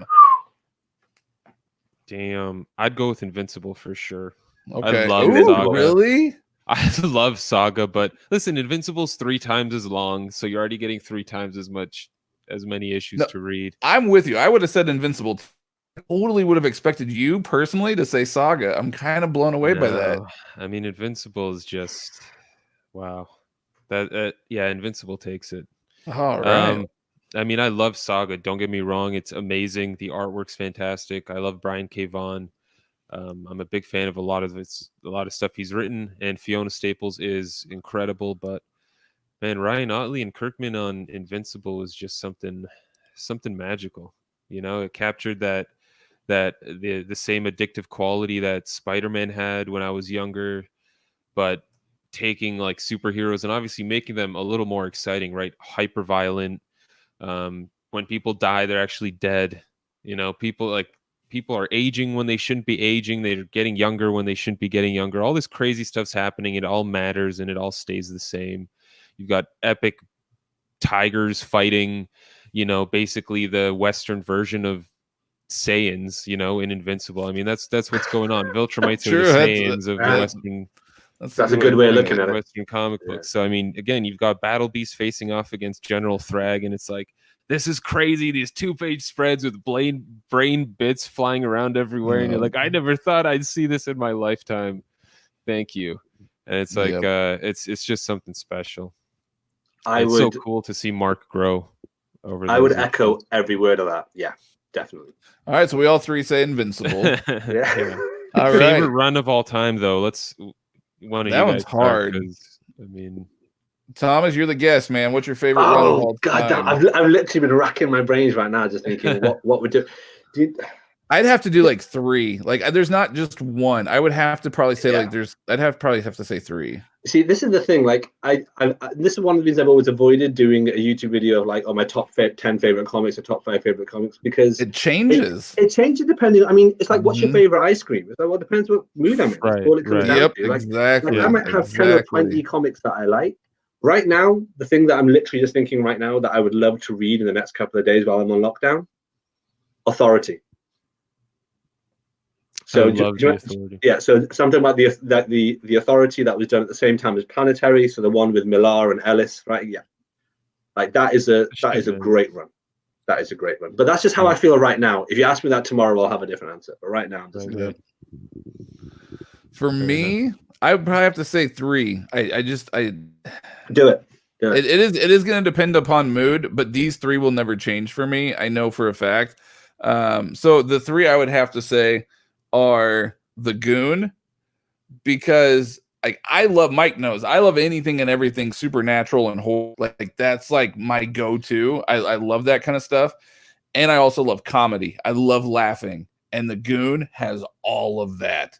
It has comedy, it has horror, it has supernatural. It's got everything. And I remember like growing up and looking at it and being like, oh, what is this? And I never really got into it when I was younger. I didn't get into it until I was much older. And I think that's a good thing. Because had I read it when I was younger, I don't think I would have gotten it. But I love it. So the Goon by far is definitely will always be there. I would have to say Lock and Key. Lock and Key will always be there for me too. Nice. Okay. Once again, that horror supernatural aspect of it. It's gorgeous too. Like the master editions, I have those. I absolutely love them. So I would have to say Lock and Key. And then last but not least, one that, from a superhero perspective, I would have to say it's going to be The Spectre by John Ostrander and Tom Mandrake. Number one, that was my very first custom bind, which I am so proud of, and the way that it turned out, everything. But not just that, like Tom Mandrake is one of my favorite artists because of The Spectre. Like, amazing, and lots of lines and sketches, and like it just looks so freaking gorgeous. And I just remember reading it for the first time and seeing this scene. It's in one of the very first issues where Spectre is chasing down these drug dealers and stuff, and he's doling out whatever the word I'm looking for is, his vengeance, and his hands come up and he's got like needles and the drug. It's amazing. It's so fucking cool. And just the way that he people, and then not only that, but it also dives into this whole for those that don't know, Ostrander originally was going to be a priest, and so it really kind of dives into his views on like Catholicism and Christianity, and the Spectre and Jim Corrigan really sort of trying to figure out like where do they fall with faith and what do they believe and why do they. It's this amazing like tug of war that kind of goes on throughout the entire series. It's so fucking good. I love it. I feel like I should come up with a better answer for mine. It's just so good. So I would have to say my third one that I will never ever will read multiple times. I've already read it twice in the last probably 2 years. I read it probably once a year, honestly. I'll go through and read it, which is The Spectre. And I think it's like 54 issues, 55 issues, something like that. It's not very long. So it's a good length, or no, 63. I think that one is. I think Spectre 63 and Lock and Key is 54. But anyway, so it's a good chunk story, and the art is phenomenal. Tom Mandrake does probably 80% of it. And there's other artists that kind of fill in, and it's solid. But Tom Mandrake just kills it on art, and he's a well-known guy that loves horror and loves drawing that kind of stuff. And you could tell it's just a labor of love by Ostrander and Mandrake, and Spectre. So good. Love The Spectre. Yeah, for me, I mean, I've spoken about this enough, so I'm not going to get too into the details, but it's a book I've read so many goddamn times. Yes. Animal Man by Grant Morrison. If I had to choose one comic run to read for the rest of my life, that would be it. It's just perfect. It was one of my first omnis. It's one of those stories where it starts off great already, but then by the end of it, you're not even sure you understand what comic books can do anymore, because Grant Morrison's like, oh, you've been enjoying regular comic book storytelling? Check this out. And like, if you're gonna put yourself in the full perspective where it's like, oh, let's pretend I'm in 88 or 89 when this was written, you're like, this was unheard of. It was unheard of to have a main character meet the writer and talk about his agenda and how he wanted to put across animal rights, and he's like, this is my goddamn life, you can't do this to me. I mean, wow, that was just incredible. Last issue was one of the most amazing pieces of work. Like, I have like favorite issues from things, and that is one of my favorite issues of all time, because one, I was not expecting it. Like when I got to it, because you told me, you're like, dude, you're in for a treat, and I'm like, all right. I haven't read this one. You've never? Okay, I don't want to spoil it. It's but I will say one thing. As a kid, I remember reading one issue of like some comic which really profoundly resonated with me, and it's the issue where the superhero, who I later found out was Animal Man, merges essentially the bad guy with this gorilla, and then the gorilla ends up getting experimented on, or getting vivisected basically. And it's in this run, from what I gather. Yeah. And I haven't read the run, but when I found out it was in this run, I was like, oh yeah, that makes sense, because that issue just stayed it stayed with me for years, for decades. Because I remember reading it and just being just so astonished that it was in a comic and it was done so well. So whilst I haven't read the run, I have a huge amount of respect for it, and I do want to, because just that one bit alone has just stuck with me for ages. I mean, I found that comic in like a 10p bin somewhere, you know. Right, and I will say too, I think Animal Man's one that you could read, because the omnibus is out of print. You can still find it for a decent price, but it is out of print. I think that's probably read digitally too, and it's not really going to take away anything. I have omnibus as well. And it's another book I'll never part with. But I think you could probably read it digitally though, and I don't think it's going to take anything. But I remember that was actually one of I think that was like the second or third omnibus I ever read, and I remember finishing it and closing the book. I was sitting in my living room. I closed the book. I looked over at my wife, and she goes, "Oh, are you finally done with your silly book?" And I go, "That was like, I didn't even know how to put it into words." I was like, "That was one of the most incredible things I've ever read." Like that was insane. Yeah. The ending was not so good. It was incredible. I love that feeling when a comic does favorite that. issue of them. Yeah. Oh, dude, incredible. Yeah. I'm not a big Man. Have you read Man Thing? No. Okay. I love Swamp Thing, but I'm not a big Man Thing fan. Just because I don't know, he's just sort of like a lumbering creature. He doesn't really talk. It's all what telepathic. It is what it is. He feeds off emotion and stuff. But there's it's like a 2-issue arc called The Night of the Laughing Dead. That's a Man Thing arc, and it is by far one of the greatest arcs I have ever read in comics. It's only like 2 issues.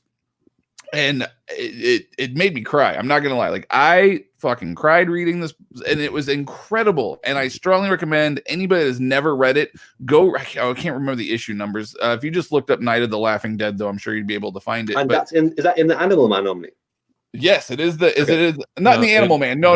It's in the Man Thing Omni. Oh, okay.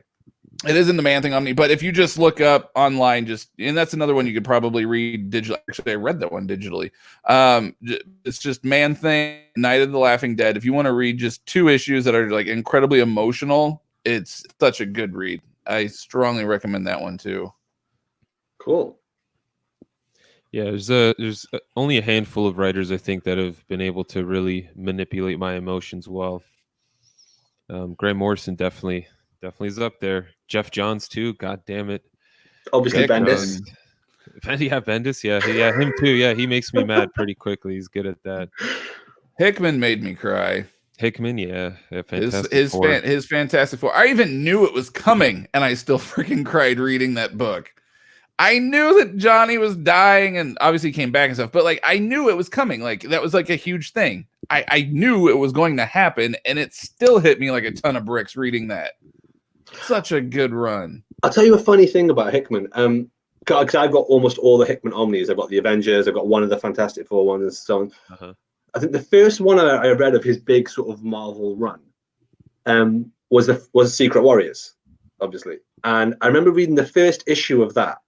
I think I read it digitally. I read it on Marvel Unlimited. And I read the first issue, and I was just so astonished at how good it was that literally I put down my tablet, I went online, I went on eBay, and I tracked down the Secret Warriors omnibus as a whale, and I bought it in less than 5 minutes. having read one issue, because I was like, I am going to love this. I know I am. Yeah. And I just, it's really cool when an issue or just a comic resonates with you so much, and you're just like, I have to have this, right? Or I just have to have more of this. Yeah. I love that. Very cool. One more question here, Thomas. Where do you go for your reading orders? Where do I go? I make them. Come on.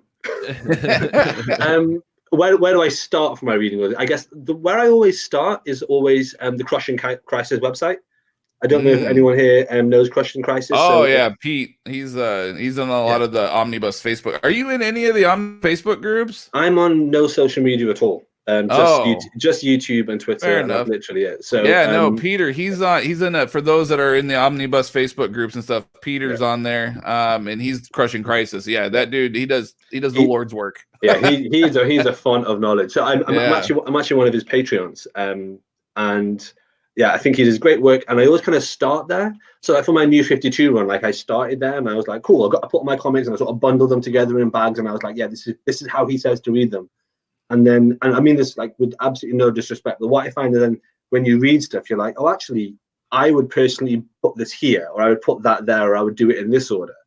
So, for example, one of the things I learned when I did my New 52 read through is actually Future's End and Convergence and Earth 2 are all linked in a separate continuity, which no one else tells you.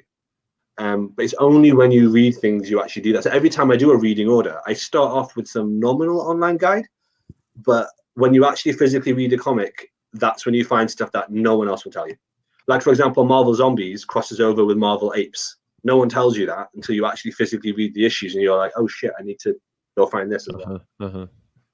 So yeah, that's kind of what I do, which is what I'm going to be doing with Top Cow pretty soon. I'm going to do the whole Artifact universe. Yeah, I mean those are pretty bold and ambitious, like doing a whole universe. But if you want to start with like a main series and then sort of see if there are things that branch off, I mean, well, that's why I started. That's why I started with Invincible, but then Kirkman's got a whole set of spin-offs for that as well, hasn't he? Which Yep. I'm sure they're probably not good. I mean, who knows? But some of them are. Astounding Wolfman's pretty fun. It was a fun book. It wasn't. Yeah. I guess I was hoping for more just because of how much I loved Invincible. I was hoping for a little bit more from Astounding Wolfman, but Astounding Wolfman was still a fun title. Yeah. I wonder what just on paper what the continuity reading order, whatever continuity map for like the new TMNT stuff looks like, because that thing, talk about mini-series and spin-offs. Yes. That's I love the Batman crossovers for TMNT. Oh yeah. Yes, yeah, those are good. The first two of those were great. Yeah, they're great. What's the name of the gentleman that does the artwork on that? Freddie Williams III. Yeah, Freddie Williams III or second, maybe. I forget which one he is, but yeah, we met him one con and wasn't the best thing, but I think we just had some bad timing. I don't think it was him. I think it was his. We'll just say his handler. We'll just say his handler kind of ruined. See, I had met him years prior. I meet him like every year when I go to that con, but because he's local. But yeah, you didn't get the best experience. It's kind of a shaft. But I don't think it was on him. I don't think he realized what was going on because he was having a conversation with someone else. So I blame his handler. True. Yeah, he was talking to someone else, and then his handler basically just said, "Oh, you got something for him to sign? Give it here." He just signed it. She just sort of threw it in his lap. And that was it. Yeah, Mike's like, Bob's your uncle. I want to like. That's kind of a shame. I want to talk to him. I'm like, however, the signing's the experience, isn't it? You meet them. However, meeting Capullo was by far the highlight of that entire con. That's a good time. Yeah, there's a picture. We'll have to post it up. We got to post this picture, Mike, on our channel. This is going to be great. We'll use it as our background photo for the next live stream. So Mike, for those that don't know, Mike works out, all right? He's kind of a buff guy. Capullo, as everyone knows, also works out. And the dude's actually even more shredded now, I think, than he was when we met him back then. Oh, for sure. But we were in line, and we had like an hour and a half to kill before we could meet him. And Mike gets this idea where he goes, "Hey, we should do," he goes, "Would you take a photo if I get Capullo to do it?" There's that scene from Predator where Arnold and Carl Weathers, where they do that, "You son of a bitch," and they do the thing. So Mike You've goes, been pushing too many pencils. Yeah, he's like, if I can get him to do that pose with me, he goes, "Will you take a photo?" I was like, "Fuck yeah, I will." So we go up and Mike says, "Oh, I got this question. Like, would you be willing to do this?" Capullo is all about it. He's like, "Yeah, let's do it." So they did like this pose, like where they're like this and their bicep. And so I took the photo. Background, Snyder's photo bombing, which made it even better because Mike and Capullo had no idea that I knew because I took it, but no one else knew. So it was glorious. You got Snyder photo bombing in the background, and they're doing the Predator pose. It was great. It was, oh my god, it was super funny. Oh, dude, that is awesome. That was an awesome. That was a fun con. I don't think I've I've never met anyone. Oh no, the only person at a con I've ever met who was great or who was like notable was I met David Hasselhoff. Oh, nice. nice. Wow. Yeah, but he's around here all the time because his wife is from like 5 miles away from where I live. Oh. So he's apparently around here all the time. Like if you go to the right supermarket, you'll just find him shopping and stuff. Yeah, just look for the guy in the swim trunks. Yeah, exactly. Don't hassle the Hoff. True, very true. Dude, I want to know what someone's reaction would be if you showed up with one of your custom Omnis. Because like every time we bring a custom bind to a creator, they're like, dude, this is amazing. You actually you cared enough to put it in a hardcover? Like Azzarello lost his damn mind when we put him in the Wonder Woman bind. He was thought, and like prior to us walking up to him, you could just tell like he didn't really want to even be there. He was just sort of like, yeah. And then we walk up and we handed him this custom bind of Wonder Woman, and he was like, oh my, like, he just lit up. It was really cool to see. So it's, I mean, I'd love to. I mean, I never go anywhere where there are like the creators to sign the sort of stuff that I do. But one of the custom printed oversized hardcovers I did was of Agent X. So Agent X is like a little mini series, like a little inter-series in Deadpool that Gail Simone wrote, and it was kind of controversial because like she wrote the first like 7 issues and then she got booted off the book, and then fan outcry brought her back to kind of finish it off. Anyway, so I got that printed and bound with a couple of Taskmaster issues and made a whole thing. And I tweeted it to Gail Simone, and she fucking loved it. Thought it was the best thing ever. Yeah. So yeah, I think people find it flattering. I mean, I hope that she did at least. So I hope they do. Yeah. So far, I mean, they love it from what I've noticed. Jimmy Palmiotti, I had a Ghost Rider bind and from the 90s, the Danny Ketch run, and he did some of the art and stuff in it. So I was showing him my Ghost Rider bind. He sketched in it for me, and he was telling me stories about when him and Teixeira were working on it, and they'd be in the bullpen just doing stuff, and it was super cool, super cool.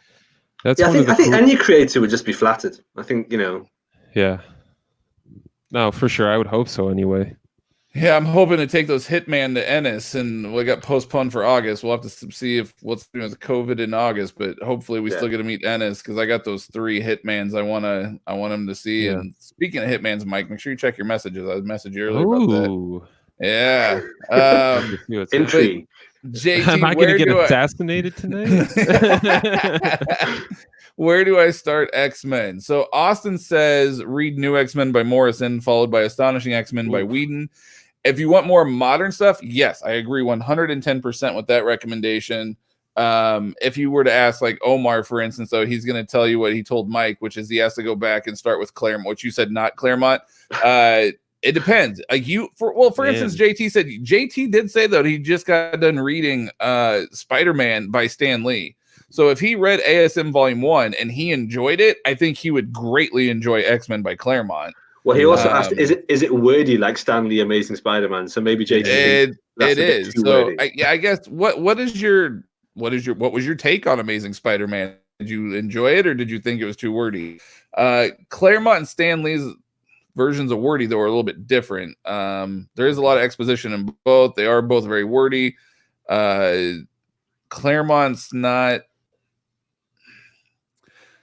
doesn't feel quite as Silver Agey, I guess you could say, as compared to what Stan Lee was writing in the 60s with Spider-Man. You could definitely tell, like, reading that, you're like, oh, this was definitely a Silver Age book. Yeah. Whereas with X-Men, it didn't quite feel quite like that, but it was wordy, yes. I think Astonishing is like the easiest way to transition people who have seen the movies into the comic books because it kind of just feels like one of the Marvel movies. I mean, it's, Joss Whedon's writing it. So he's already, he's been in film long enough and TV shows to know how to write that kind of style. And then you've got like the core team, right? You've got Beast, Cyclops. You're not getting too crazy with characters like Phantom X, and like the craziest character I think in Astonishing X-Men is maybe Shield. I forget what her name is, but like that's the most obscure character you'll see in there. And then if not, man, Uncanny X-Force is always a great violent time and a nice intro to the mutant universe. So he said he's still in the middle of Volume 1. He's reading the Epic Collections, but he loves it. So I would say start with Claremont. If you love that stuff, man, start with Claremont. I would definitely recommend Claremont then. Yeah. So, yeah. Yeah, they can't go wrong with that. And Claremont starts with Giant Size X-Men, is where he kind of kicks off. So I don't know if I would read Stan Lee's X-Men. I tried reading Stan Lee's X-Men, which is like the 1960s X-Men. I had a very hard time with it. But I did read Claremont's X-Men, and I was like, oh, this is like way better. So I did enjoy that one a lot more. Yeah, agreed. So last one, I know it's super duper. He actually has been staying up all night just to do this with us, so we greatly appreciate that. Yeah. I don't think I'm going to go back to sleep now. I think I'll just get out. He's going to be up for the day. So real quick, Mike and I just got done rewatching. Well, I think Mike watched it fully for the first time. I rewatched it again last night, but none other than Ninjak versus the Valiant Universe, the web series that like Bat in the Sun and everyone did. 2 years ago now? Does that sound about maybe right? Three. Maybe yeah, three. It was a while ago, but it was a web series. And they put it all together to form like one cohesive movie. It's like an hour and 15 minutes. It was on YouTube, but then when the new company bought out Valiant, they like did away with it. Like they took it off of YouTube. Like they would not let anybody show it. And so if you didn't get to see it within like the first 3 weeks, you're shit out of luck, which was crap. But now with Bloodshot coming out and everything going on, they re-released on the official Valiant channel, so you can actually go back and watch Ninjak versus the Valiant Universe. And so we're just gonna give a quick thought. And so Mike, what were your thoughts on Ninjak versus the Valiant Universe? So I mean, for a web series, it's pretty great. You know, if you just gotta consider that as you watch it, that it's Correct. not, you know, it was not in movie theaters. It was not high budget. It's, you know, it's Bat in the Sun. They do YouTube videos. That's what they do. So, you know, for taking that into consideration, it was fun. It was a fun time that's nonstop. Like the pace never slows down. There's maybe 3 scenes where people are like standing still and talking to each other. Otherwise, they're always fighting or running or doing something. The costumes were fantastic. Yeah. The action sequences were incredible. You know, Bat in the Sun has always knocked it out of the park with actual hand-to-hand combat and, you know, whatever it may be, close quarter combat. It was great. The acting was, you know, a little cheesy. I couldn't stand the chick who was playing Roku. It's not even her fault. Maybe it's just the way they wanted to direct it. Like these one-liners she would say once in a while as she like tilts her head, and it's like, why? Just don't put that in there. Yeah. You had it edited out. You should have kept it that way. But aside from that, like it felt like, you know, the modern Valiant designs and stories, but with like they went back into the 90s to sort of get the feel of the actual show / movie, because it does sort of have that 90s action movie aesthetic to it. And you know, the effects start getting a little you know, the budget becomes a little apparent near the end when they've got like jets flying and the XO flying beside the jets and stuff. Yeah. Yeah, it starts looking like a conspiracy theory video. So have you seen Bloodshot yet? The Vin Diesel one? No, I have not.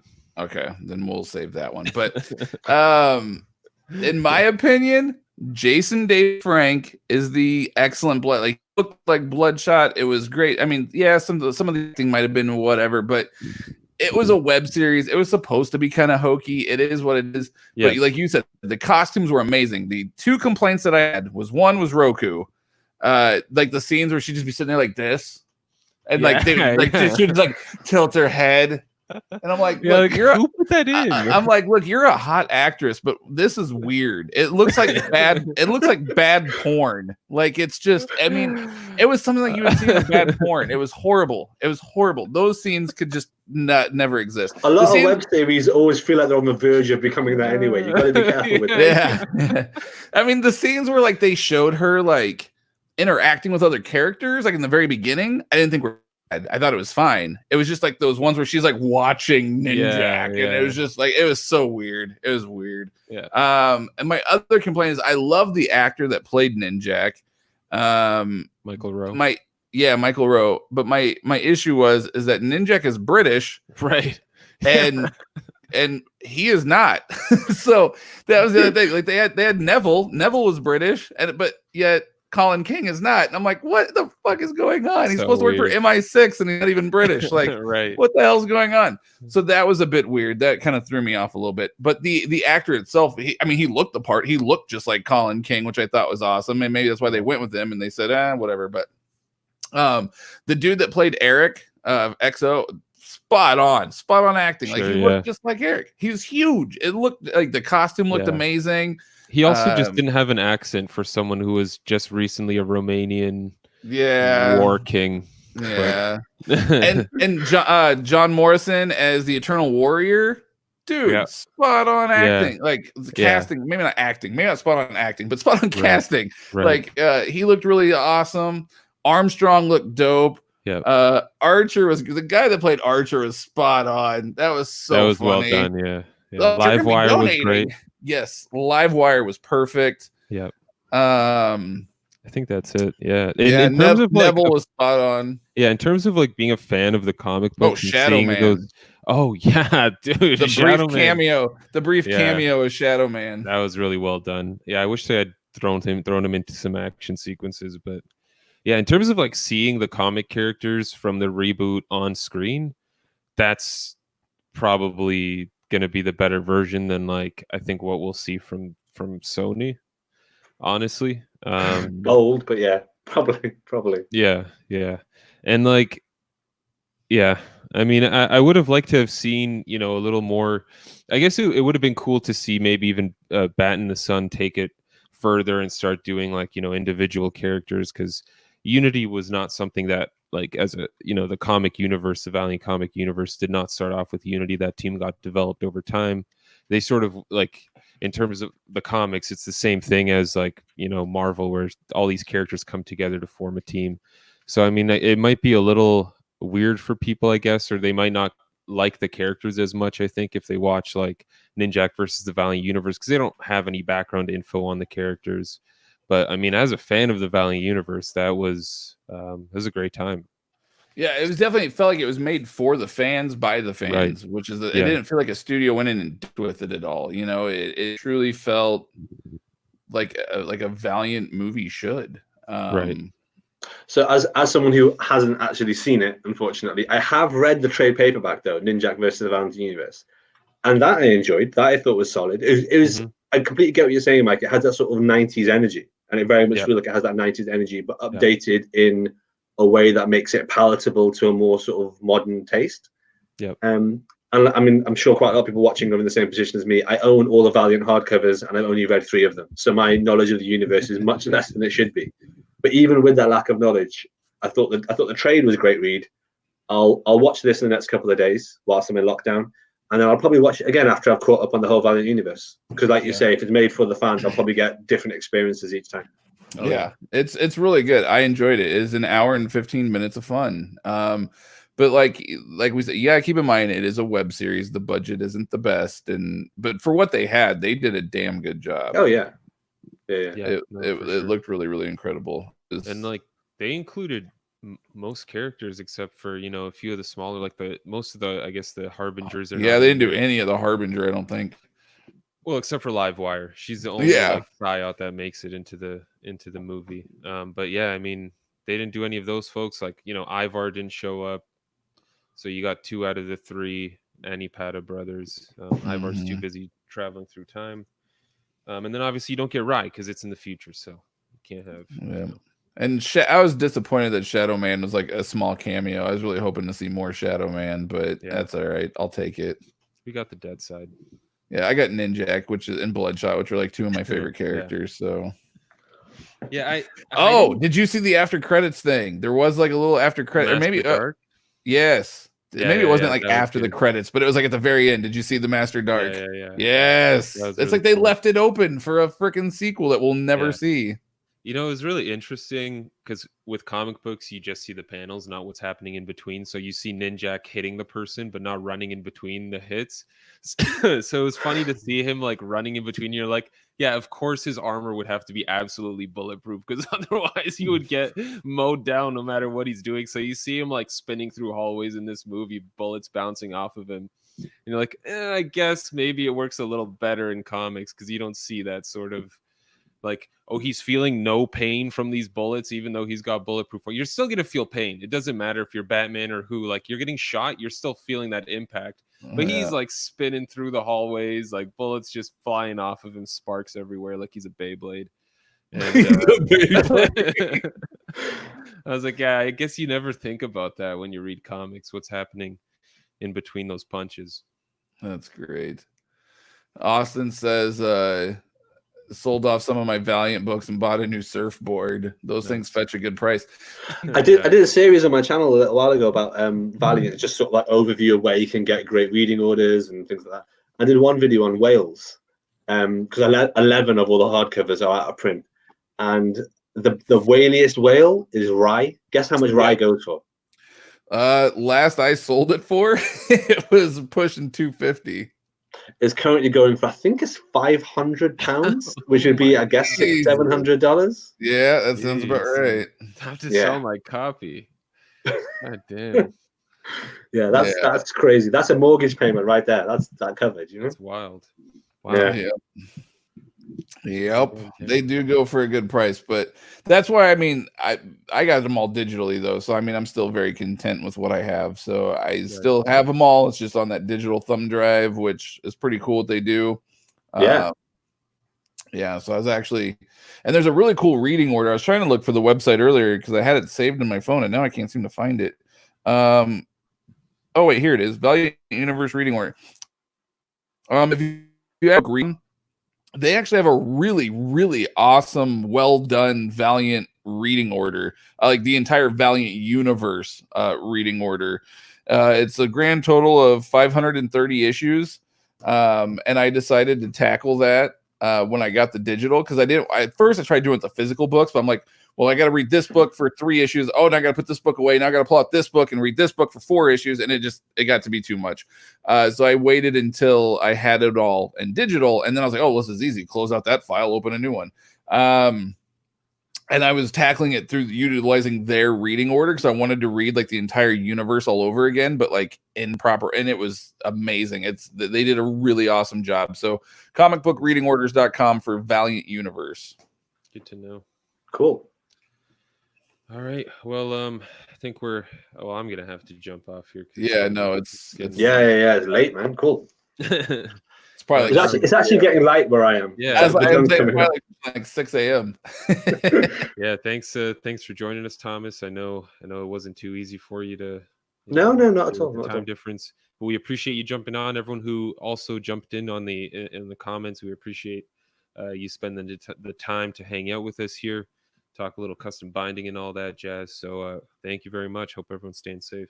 Yeah, thank you guys very much. Thank you, Thomas. NoGodsOrKings.com. Yes. Is that right? Oh yes. Yeah, actually, if I can do a quick plug of the novel. Yeah, go for it, man. Yeah, so the website and the channel, everything. At the end of every video, I always say, if you want to support the channel, I don't do Patreon, I don't do Kickstarter, anything like that. It's just go to the website, go to Amazon, and just download the superhero novel which I've written, which is it's a prose novel. You can buy it physically, which is here. Yeah, let me blow it up here. Oh, okay. All right, there you go. So there's 4 of them, and this is what the spines look like. So you can see the sort of like theme going on there, and you can get them on Amazon physically, but feel free to buy them digitally. And if you've got Kindle Unlimited, they're free, and that's absolutely fine. Like, I'm not in it to make the money; I just want people to check it out. So yeah, please do that, or you can get it on your Kindle for 99 cents in the US, 99 pence in the UK. And yeah, just, if you want to support the channel, if you want to see some of the other stuff I do, it's about comic books and superheroes, but it's a fictional novel. Check out the website. There's a free excerpt on that. And yeah, cool. Awesome. Thank you very much. And then your Twitter handle is I am Thomas Judge. Yeah. And then YouTube, just look up Thomas Judge. Really awesome videos, especially you guys gotta go find that Sin City. You guys, your minds are gonna be blown when you see them all put together. And the amount, and now knowing like the amount of time and money that it took, like that's even more insane to me. It's pretty insane. Yeah, no, that's even more nuts. So yeah, go check out his channel. Make sure you guys subscribe, help him out as well, help grow his channel. And otherwise, thank you guys very much. I greatly appreciate it. Awesome. Cool. All right.